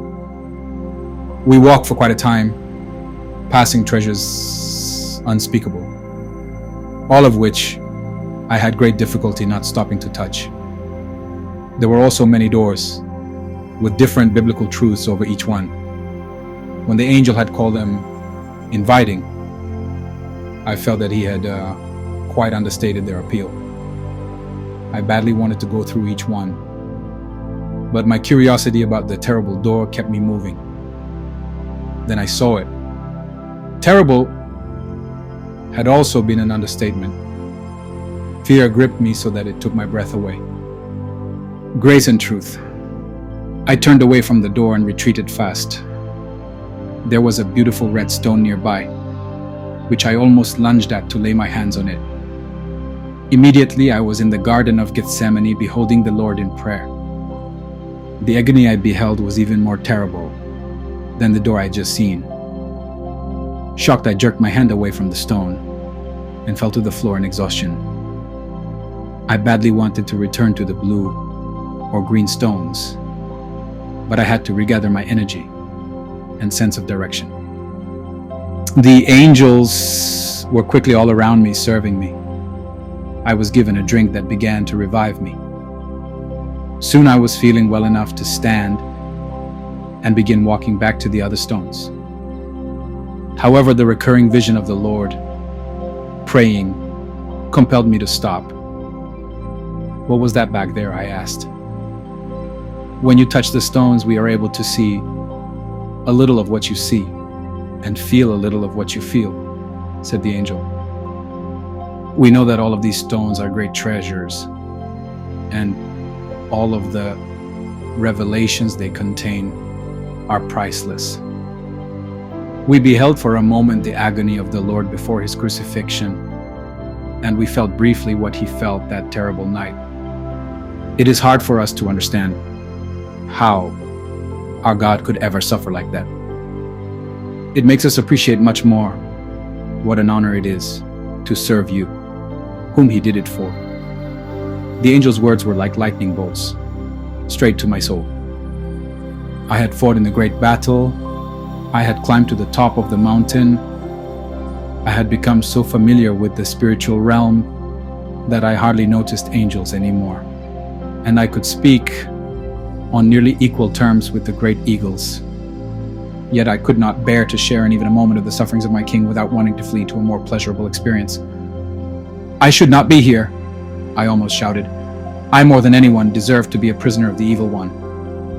"Sir," the angel said almost shyly, "we understand that no one is here because they deserve it. You are here because you were chosen before the foundation of the world for a purpose. We do not know what your purpose is, but we know that it is very great for everyone on this mountain. Thank you, you are most helpful. My emotions are being greatly stretched by this place, and they have tended to overcome my understanding. You are right. No one is here because they are worthy. Truly, the higher we climb on this mountain, the more unworthy we are to be there, and the more grace we need to stay there. How did I ever make it to the top the first time? Grace, my angel responded. If you want to help me, I then said, please keep repeating that word to me whenever you see me in confusion or despair. That word I am coming to understand better than any other, and it always brings great illumination to my soul. Now, I must go back to the red stone. I know now that is the greatest treasure in this room, and I must not leave until I am carrying that treasure in my heart. I said with more resolution in my words than I felt in my heart at that time, but I nevertheless knew that it was true, the truth of grace. The time that I spent at the red stone was the most painful that I have ever experienced. Many times I simply could not take any more, but had to withdraw my hand. Several times I went back to the blue or green stones to rejuvenate my soul before I returned. It was extremely hard to return to the red stone each time, but my love and appreciation for the Lord was growing through this, more than anything I had ever learned or experienced.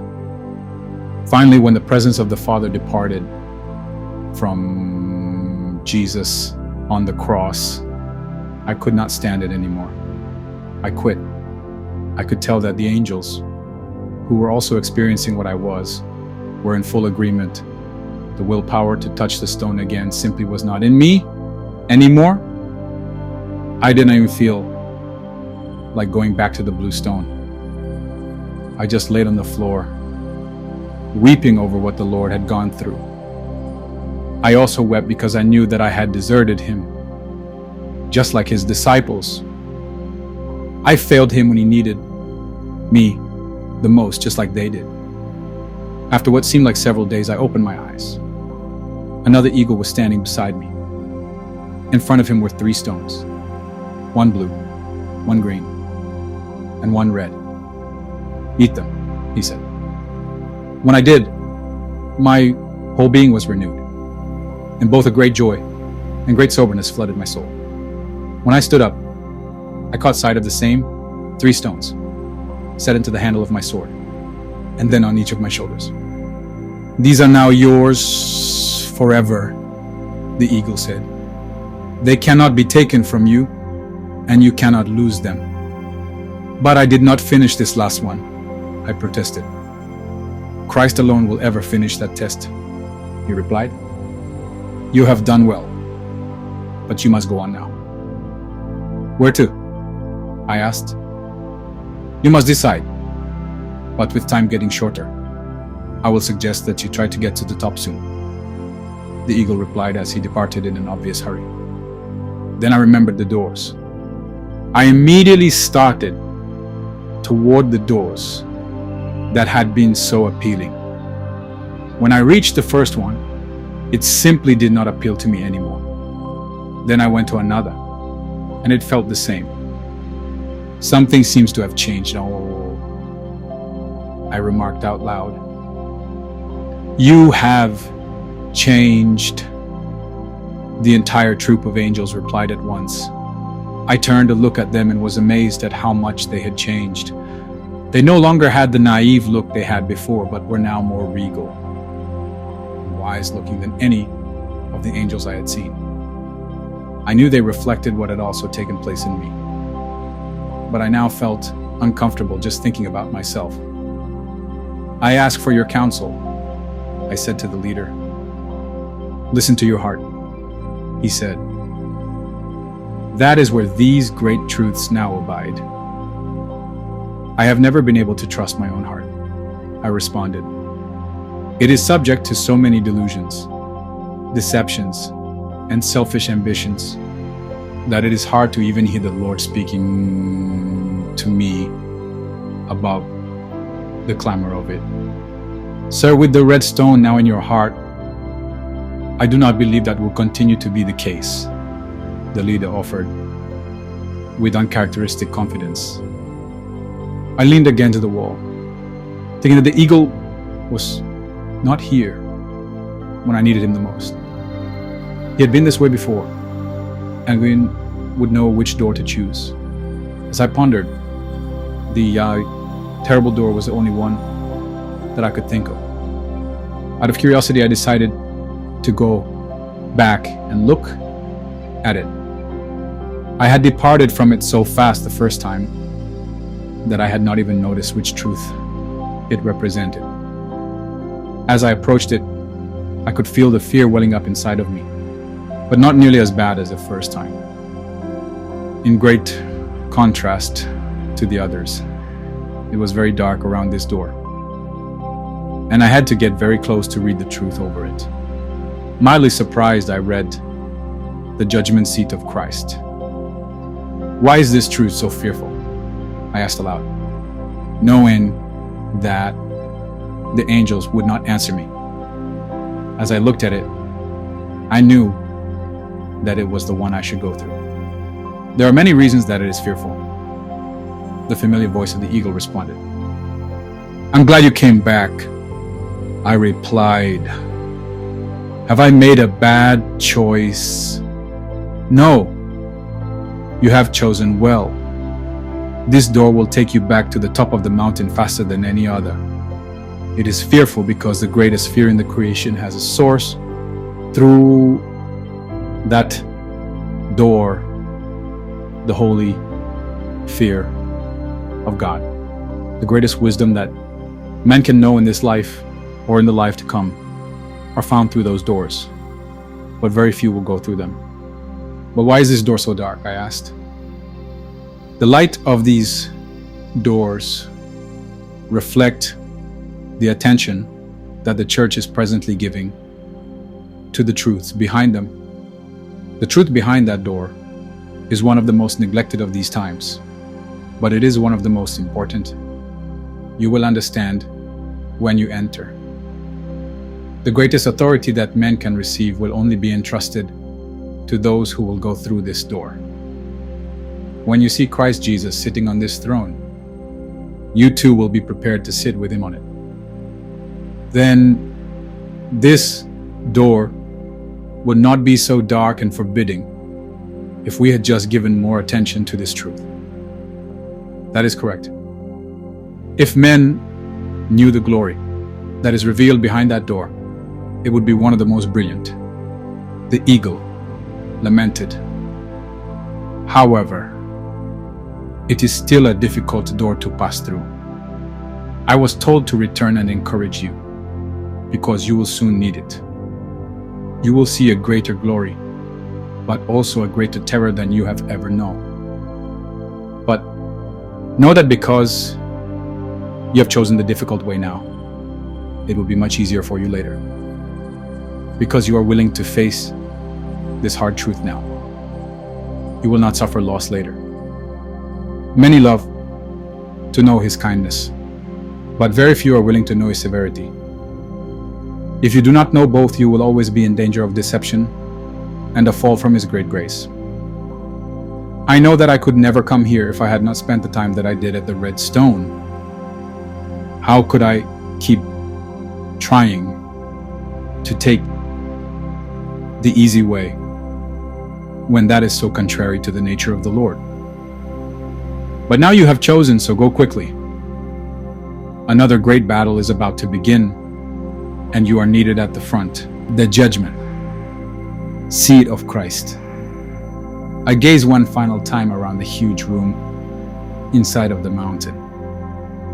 The treasures of the truth of salvation were kept here. It seemed that there was no end to their expanse or beauty. I could not imagine that the rooms which contained the other great truths of the faith could be any more glorious. This helped me to understand why so many Christians never wanted to leave this place. The large gems which represented the different aspects of salvation all exuded a glory far beyond any earthly beauty. It was wonderful, beyond description, and I knew that I could stay here for eternity and never get bored. The eagle who was standing next to me almost shouted, "You must go on." Then more calmly, he continued, "There is no greater peace and safety than to abide in the Lord's salvation. You were brought here to know this because you will need it where you are now going. But you must not stay here any longer." The eagle's statement about the peace and safety touched something in me. I thought about the courageous warriors who had fought in the battle from the first level of the mountain. Salvation.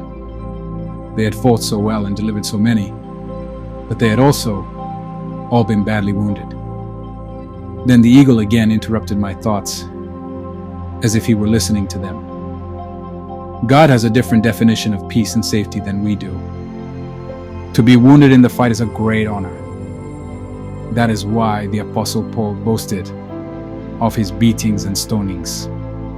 There is no courage unless there is real danger.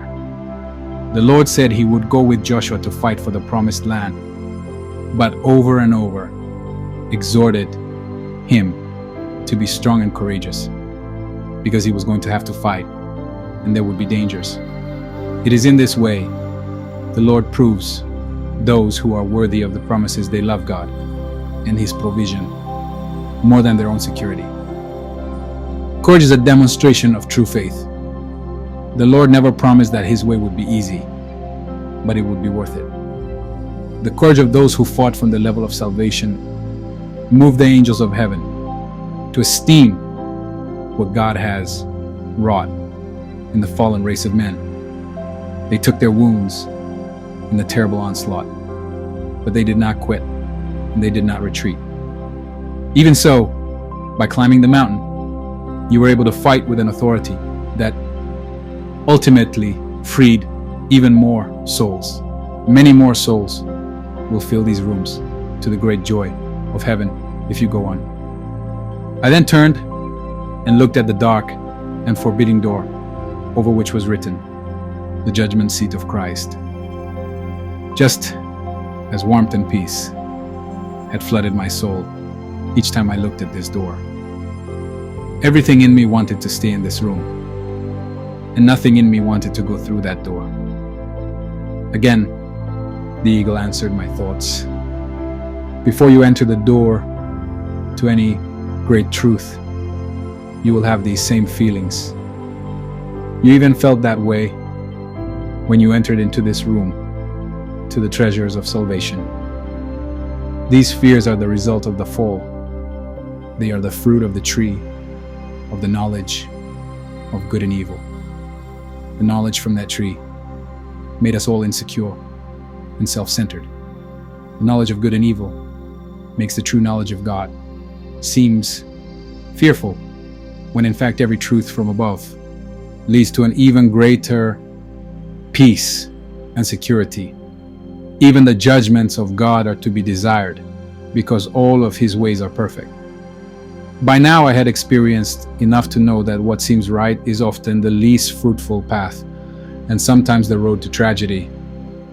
Throughout my journey, the path on which it seemed that the most was risked was the path that led to the greatest reward. Even so, each time it seemed that more was being risked. To make the choice to go on, therefore, got harder each time. It takes more faith to walk in the higher realms of the Spirit, the eagle stated, seeming a little more irritated. The Lord gave us a map to his kingdom when he said, "If you seek to save your life, you will lose it. But if you will lose your life for my sake, you will find it." Those words alone can keep you on the path to the top of the mountain and will lead you to victory in the great battle ahead. They will also help you to stand before the judgment seat of Christ," he added, looking toward the door. I knew I had to go. I knew that I should remember this glorious room and the treasures of salvation, but I also knew that I should not look back to them again. I had to go on. I turned, and with all of the courage I could muster, opened the door to the judgment seat of Christ and stepped through it. The troop of angels that had been assigned to me took positions all around the door, but did not enter. "What's the matter? Aren't you coming?" I demanded, badly wanting the security of their company. "Where you are going now, you must go alone. We will be waiting for you on the other side." Without responding, I turned and started walking before I could change my mind. It was the hardest thing I had ever done. I was in the most frightening darkness I had ever experienced. The most terrible fears rose up within me. Soon, I began to think that I had stepped into hell itself. I thought about retreating, but when I looked back, I could see nothing. The door was closed, and I could not even see where it was located. Resolving that I now had to go on, I moved slowly, praying for the Lord to help me. As I did, peace began to grow in my heart. I then noticed that the dark was no longer cold, but began to feel comfortable. Then I started to behold a dim light. Gradually, it became a glorious light so wonderful that I felt that I was entering into heaven itself. Now the glory increased with every step. I wondered how anything this wonderful could have an entrance so dark and forbidding. I wanted to savor every step before taking another. Soon, the path opened into a hall so large that I felt that the earth itself could not contain it.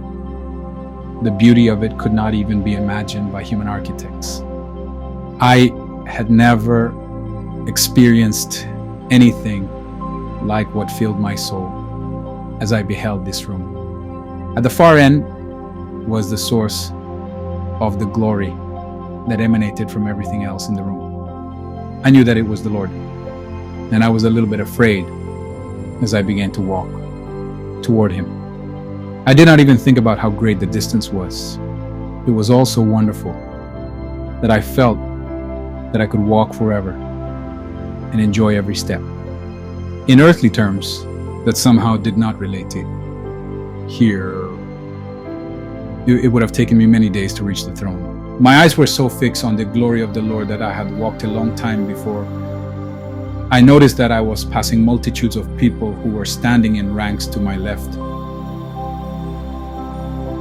There were just as many to my right, but they were so far away that I did not notice them until I reached the throne. As I looked at them, I had to stop. They were dazzling, more regal than anyone I had ever seen. Their countenance was captivating. Never had such peace and confidence graced the human face. Each one was beautiful beyond any earthly comparison. As I turned toward those who were close to me, they bowed in a greeting, as if they knew me. "How is it that you know me?" I asked, surprised at my own boldness to ask such a question of them. "You are one of the saints who is fighting in the last battle," a man close by responded. "Everyone here knows you and all of those who are now fighting on the earth. We are the saints who have served the Lord in the generations before you. We are the great cloud of witnesses who have been given the right to behold the last battle. We know all of you, and we see all that you do." I then noticed someone I had known on earth. He had been a faithful believer, but I did not think he had done anything of significance. He was so physically unattractive on earth that it had made him shy.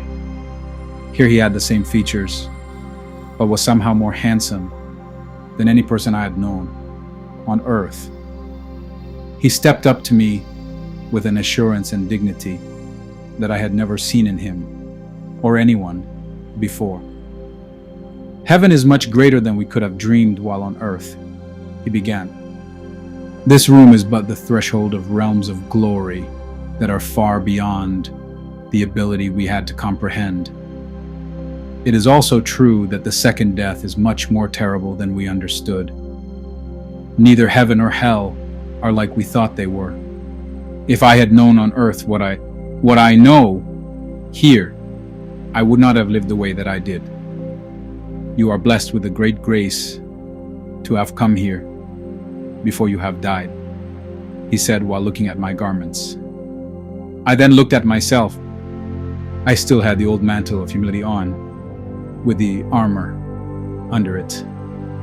I felt both foul and crude, standing before those who were so regal and beautiful.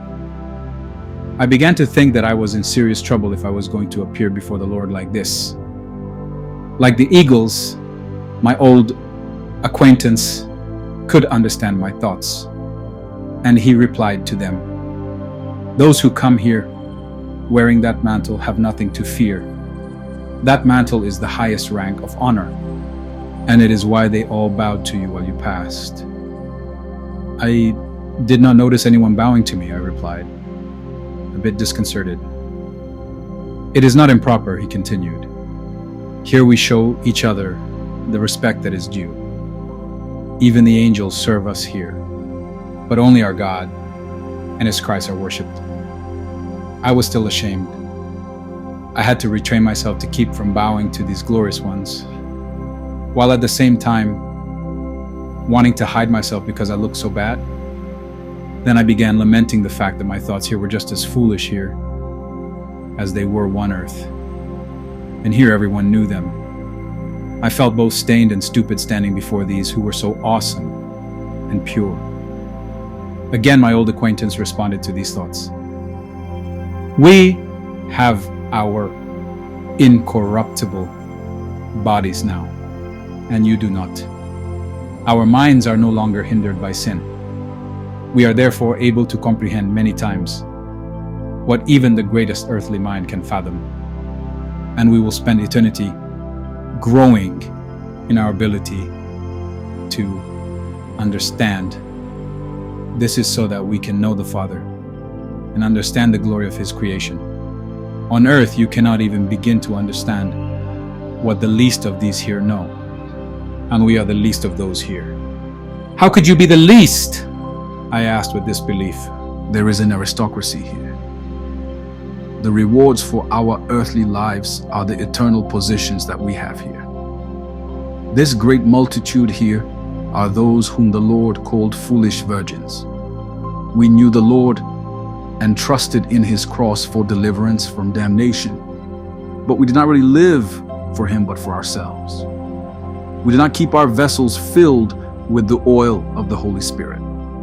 We have eternal life, but we wasted our lives on earth. I was really surprised by this, but I also knew that no one could lie in that place. The foolish virgins gnashed their teeth in the outer darkness, I protested. And that we did. The grief that we experienced when we understood how we had so wasted our lives was beyond any grief possible on earth. The darkness of that grief can only be understood by those who have experienced it. Such darkness is magnified when it is revealed next to the glory of the one we failed. You are standing now among the lowest rank in heaven. There are no greater fools than the ones who know the great salvation of God, but then go on living for themselves. To come here and learn the reality of that folly is a grief beyond what an earthly soul can experience. We are those who suffered this outer darkness because of this greatest of follies. I was still incredulous, but you are more glorious and full of more joy and peace than I even imagined, even for those in heaven. I do not feel any remorse in you, and yet I know that here you cannot lie. This does not make sense to me. Looking me straight in the eyes, he continued, "The Lord also loves us with a love greater than you can yet understand. Before his judgment seat, I tasted the greatest darkness of soul and remorse that can be experienced. Though here, we do not measure time as you do. It seemed to last for as long as my life on earth had lasted. All of my sins and follies, which I had not repented of, passed before me and before all who are here. The grief of this you cannot understand until you have experienced it. I felt that I was in the deepest dungeon of hell, even as I stood before the Lord. He was resolute until my life had been completely reviewed. When I said I was sorry and asked for the mercy of his cross, he wiped away my tears and took away the great darkness. He looked at me with a love that was beyond anything that you can now understand. He gave me this robe. I no longer feel the darkness or bitterness that I knew as I stood before him, but I remember it. Only here can you remember such things without continuing to feel the pain. A moment in the lowest part of heaven is much greater than 1,000 years of the highest life on earth. Now my mourning at my folly has been turned into joy, and I know that I will know joy forever, even if I am in the lowest place in heaven. I began to think again of the treasures of salvation. Somehow I knew that all that this man had told me was revealed by those treasures. Every step I had taken up the mountain or into it had revealed that his ways are both more fearful and more wonderful than I had known before. Looking at me intently, my former acquaintance continued, "You are not here to understand, but to experience. The next level of rank here is many times greater than what we have. Each level after is that much greater than the previous one. It is not just that each level has an even more glorious spiritual body, but that each level is closer to the throne where all of the glory comes from. Even so, I no longer feel the grief of my failure. I really deserve nothing. I am here by grace alone, and I am so thankful for what I have.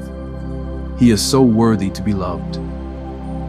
I could be doing many wondrous things now in the different realms of heaven, but I would rather stay here and just behold the glory, even if I am on the outer fringes." Then, with a distant look in his eyes, he added, "Everyone in heaven is now in this room to watch his great mystery unfold, and to watch those of you who will fight the last battle." "Can you see him from here?" I asked. "I see his glory far away, but I cannot see him." "I can see many times better than you can," he answered. "And yes, I can see him and all that he is doing, even from here. I can also hear him. I can also behold the earth. He gave us all that power. We are the great cloud of witnesses who are beholding you." He departed back into the ranks, and I began walking again, trying to understand all that he had said to me. As I looked over the great host that he had said were the foolish virgins, the ones who had spiritually slept away their life on earth, I knew that if any one of them appeared on earth, now that they would be worshipped as gods, and yet they were the very least of those who were here. I then began to think of all of the time that I had wasted in my life. It was such an overwhelming thought that I stopped. Then parts of my life began to pass before me. I began to experience a terrible grief over this one sin. I too had been one of the greatest of fools. I may have kept more oil in my lamp than others, but now I knew how foolish I had been to measure what was required of me by how others were doing. I, too, was one of the foolish virgins. Just when I thought I would collapse under the weight of this terrible discovery, a man who I had known and esteemed as one of the great men of God I had known, came forward to steady me. Somehow, his touch revived me. He then greeted me warmly. He was a man that I had wanted to be discipled by. I had met him, but we did not get along well. Like a number of others I had tried to get close enough to learn from, I was an irritation to him, and he finally asked me to leave. For years I had felt guilty about this, feeling that I had missed a great opportunity because of some flaw in my character. Even though I had put it out of my mind, I still carried the weight of this failure. When I saw him, it all surfaced, and a sick feeling came over me. Now, he was so regal that I felt even more repulsive and embarrassed by my poor state. I wanted to hide, but there was no way I could avoid him here. To my surprise, his warmth toward me was so genuine that he quickly put me at ease. There did not seem to be any barriers between us. In fact, the love I felt coming from him almost completely took away my self-consciousness. I have waited eagerly for this meeting, he said. You were waiting for me? I asked. Why? You are just one of many that I am waiting for. I did not understand until my judgment that you were one that I was called to help, to even disciple, but I rejected you.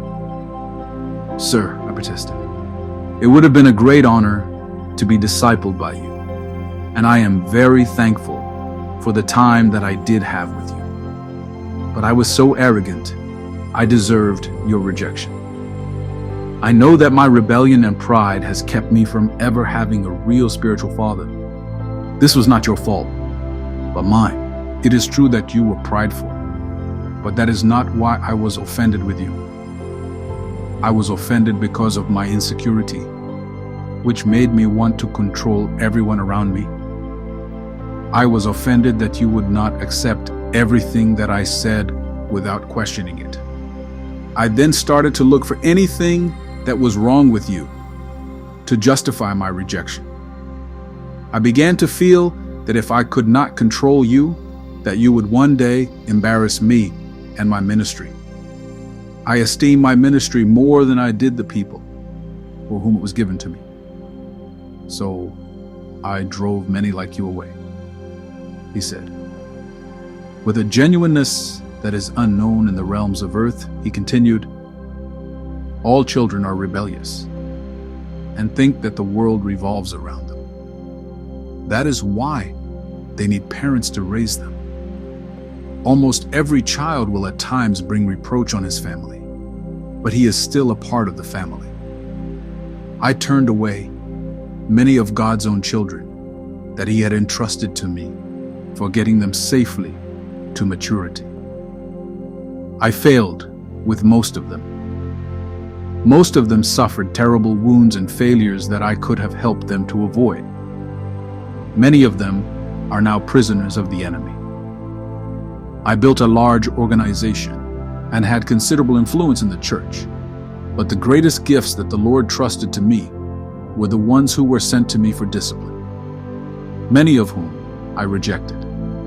Had I not been so self-centered and concerned with my own reputation, I would be a king here. I was called to one of the highest thrones. All that you have and will accomplish would have been in my heavenly account as well. Instead, much of what I gave my attention to was of very little true, eternal significance.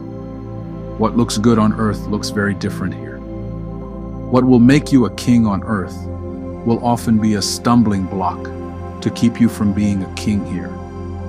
What will make you a king here is lowly and unesteemed on earth. Will you forgive me? Of course, I said, quite embarrassed.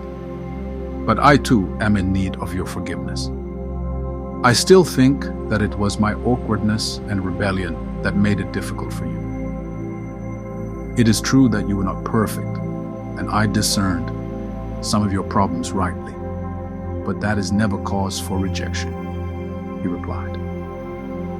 The Lord did not reject the world when I saw its failures. He did not reject me when he saw my sin. He laid down his life for us. It is always the greater who must lay down his life for the lesser. I was more mature. I had more authority than you, but I became like one of the goats in the parable. I rejected the Lord by rejecting you and the others that he sent to me. As he talked, his words were striking me deeply. I too was guilty of everything that he was relenting of. Many young men and women who I had brushed off as not being important enough for my time were now passing through my mind. How desperately I wanted to return now and gather them together.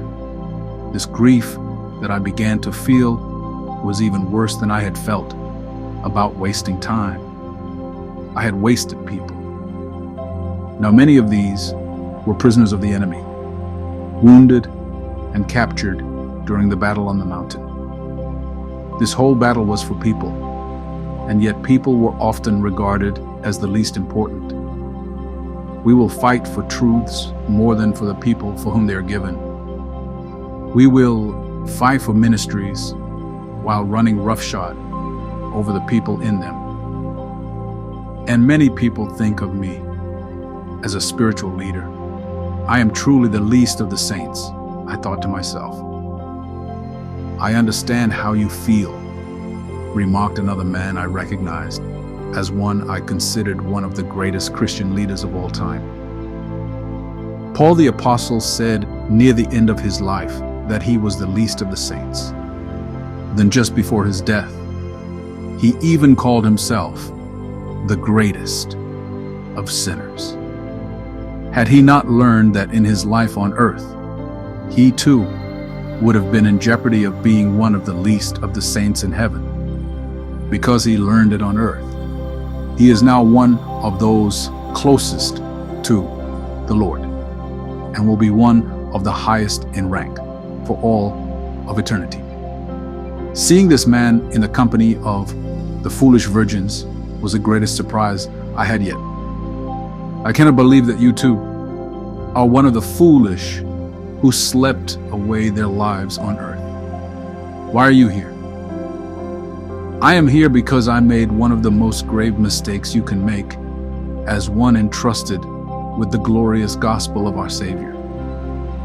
Just as the Apostle Paul progressed from not considering himself inferior to the greatest apostles to being the greatest of sinners, I took the opposite course. I started out knowing that I had been one the greatest of sinners who had found grace, but I ended up thinking that I was one of the greatest apostles. It was because of my great pride, not insecurity like our friend here, that I began to attack everyone who did not see everything just the way I did. Those who followed me, I stripped of their own callings and even their personalities, pressuring them to all become just like me. No one around me could be themselves. No one dared to question me because I would crush them into powder. I thought that by making others smaller, I made myself larger. I thought that I was supposed to be the Holy Spirit to everyone. From the outside, my ministry looked like a smooth running machine where everyone was in unity and there was perfect order, but it was the order of a concentration camp. I took the Lord's own children and made them automatons in my own image instead of his. In the end, I was not even serving the Lord, but the idol I had built to myself. By the end of my life, I was actually an enemy of the true gospel, at least in practice, even if my teachings and writings seemed impeccably biblical. If that is true, that you became an enemy of the gospel, how is it that you are still here, I question? By the grace of God, I did trust in the cross for my own salvation, even though I actually kept other men from it, leading them to myself rather than to Him. The Lord remains faithful to us, even when we are unfaithful. It was also by His grace that the Lord took me from the earth sooner than He would have, just so those who were under me could find Him and come to know Him. I could not have been more stunned to think that this was true of this particular man. History had given us a very different picture of him. Reading what was going on in my heart, he continued, God does have a different set of history books than those on the earth. You have had a glimpse of this, but you do not yet know how different they are. Earthly histories will pass away, but the books that are kept here will last forever. If you can rejoice in what heaven is recording about your life, you are blessed indeed. Men see through a glass darkly, so their histories will always be clouded and sometimes completely wrong. Very few, even very few Christians have the true gift of discernment. Without this gift, it is impossible to accurately discern truth in those of the present or the past. Even with this gift, it is difficult. Until you have been here and been stripped, you will judge others through distorted prejudices, either positive or negative. That is why we were warned not to judge before the time. Until we have been here, we just cannot really know what is in the heart of others, whether they are performing good or evil deeds. There have been good motives in even the worst of men, and evil motives in even the best of them. Only here can men be judged by both their deeds and their motives. When I return to earth, will I be able to discern history accurately because I have been here? You are here because you prayed for the Lord to judge you severely, to correct you ruthlessly, so that you could serve Him more perfectly. This was one of the most wise requests you ever made. The wise judge themselves, lest they be judged. The even wiser ask for the judgments of the Lord, because they realize that they cannot even judge themselves very well. Having come here, you will leave with far more wisdom and discernment. But on earth you will always see through a glass darkly, to at least some degree. Your experience here will help you to know men better, but only when you are fully here can you know them fully. When you leave here, you will be more impressed by how little you know men, rather than by how well you know them. This is just as true in relation to the histories of men. I have been allowed to talk with you because I have, in a sense, discipled you through my writings, and to know the truth about me will help you greatly, the great reformer concluded. Then a woman stepped forward who I did not know. Her beauty and grace was breathtaking, but it was not sensual or seductive in any way. She was the definition of dignity and nobility. I was his wife on earth, she began. Much of what you know of him actually came from me. Therefore, what I am about to say is not just about him, but about us. You can reform the church without reforming your own soul. You can dictate the course of history and yet not do the Father's will or glorify His Son. If you commit yourself to making human history, you may do it, but it is a fleeting accomplishment that will evaporate like a wisp of smoke. But your husband's work, or your work, greatly impacted every generation after him for good. It is hard to imagine how dark the world would have been without him. I protested. True, but you can gain the whole world and still lose your own soul. Only if you keep your own soul pure can you impact the world for the truly lasting eternal purpose of God. My husband lost his soul to me, and he only gained it at the end of his life, because I was taken from the earth so that he could. Much of what he did more for me than for the Lord. I pressured him and even gave him much of the knowledge that he taught. I used him as an extension of my own ego, because as a woman at the time, I could not be recognized as a spiritual leader myself. I took over his life so that I could live my life through him. Soon, I had him doing everything just to prove himself to me. "You must have loved her very much," I said, looking at him. "No, I did not love her at all. Neither did she love me. In fact, after just a few years of marriage, we did not even like each other. But we both needed each other. So we found a way to work together.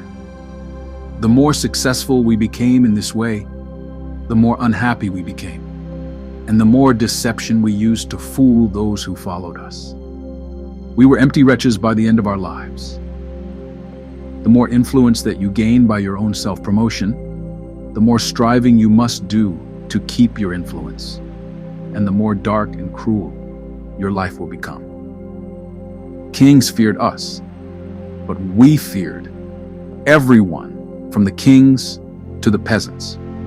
We could trust no one because we were living in such deception ourselves. We did not even trust each other. We preached love and trust because we wanted everyone to love and trust us, but we feared and secretly despised everyone ourselves. If you preach the greatest truths but do not live them, you are only the greatest hypocrite. Their words began to pound me like a hammer. I could see that already my life was heading in the same direction. How much was I doing to promote myself rather than Christ? I began to see how much I did just to prove myself to others, especially those who disliked me or who I felt in competition with in some way. I began to see how much of my own life was built on the facades of a projected image that belied who I really was. But here, I could not hide. This great cloud of witnesses all knew who I was beyond the veil of my projected motives. I looked again at this couple. They were now so guileless and so truly noble that it was impossible to question their motives. They were gladly exposing their most devious sins for my sake, and were genuinely glad to be able to do it. I may have had a wrong concept of you by your history and your writings, but I have even more esteem for you now.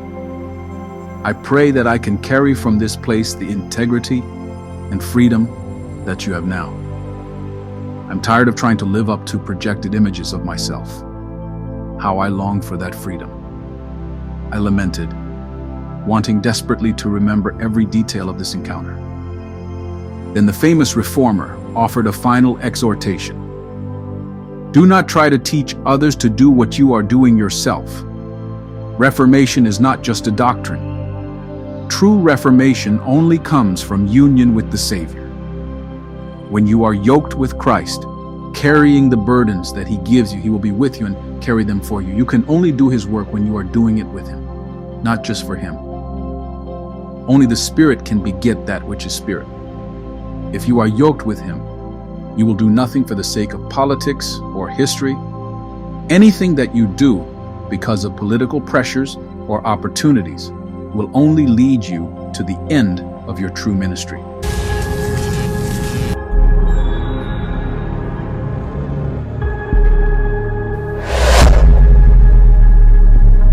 Thank you for watching. Kindly like, comment, and subscribe. Click on the notification bell so you can be alerted anytime a new video is uploaded. And please don't forget, share and be a blessing to someone. God richly bless you. Shalom.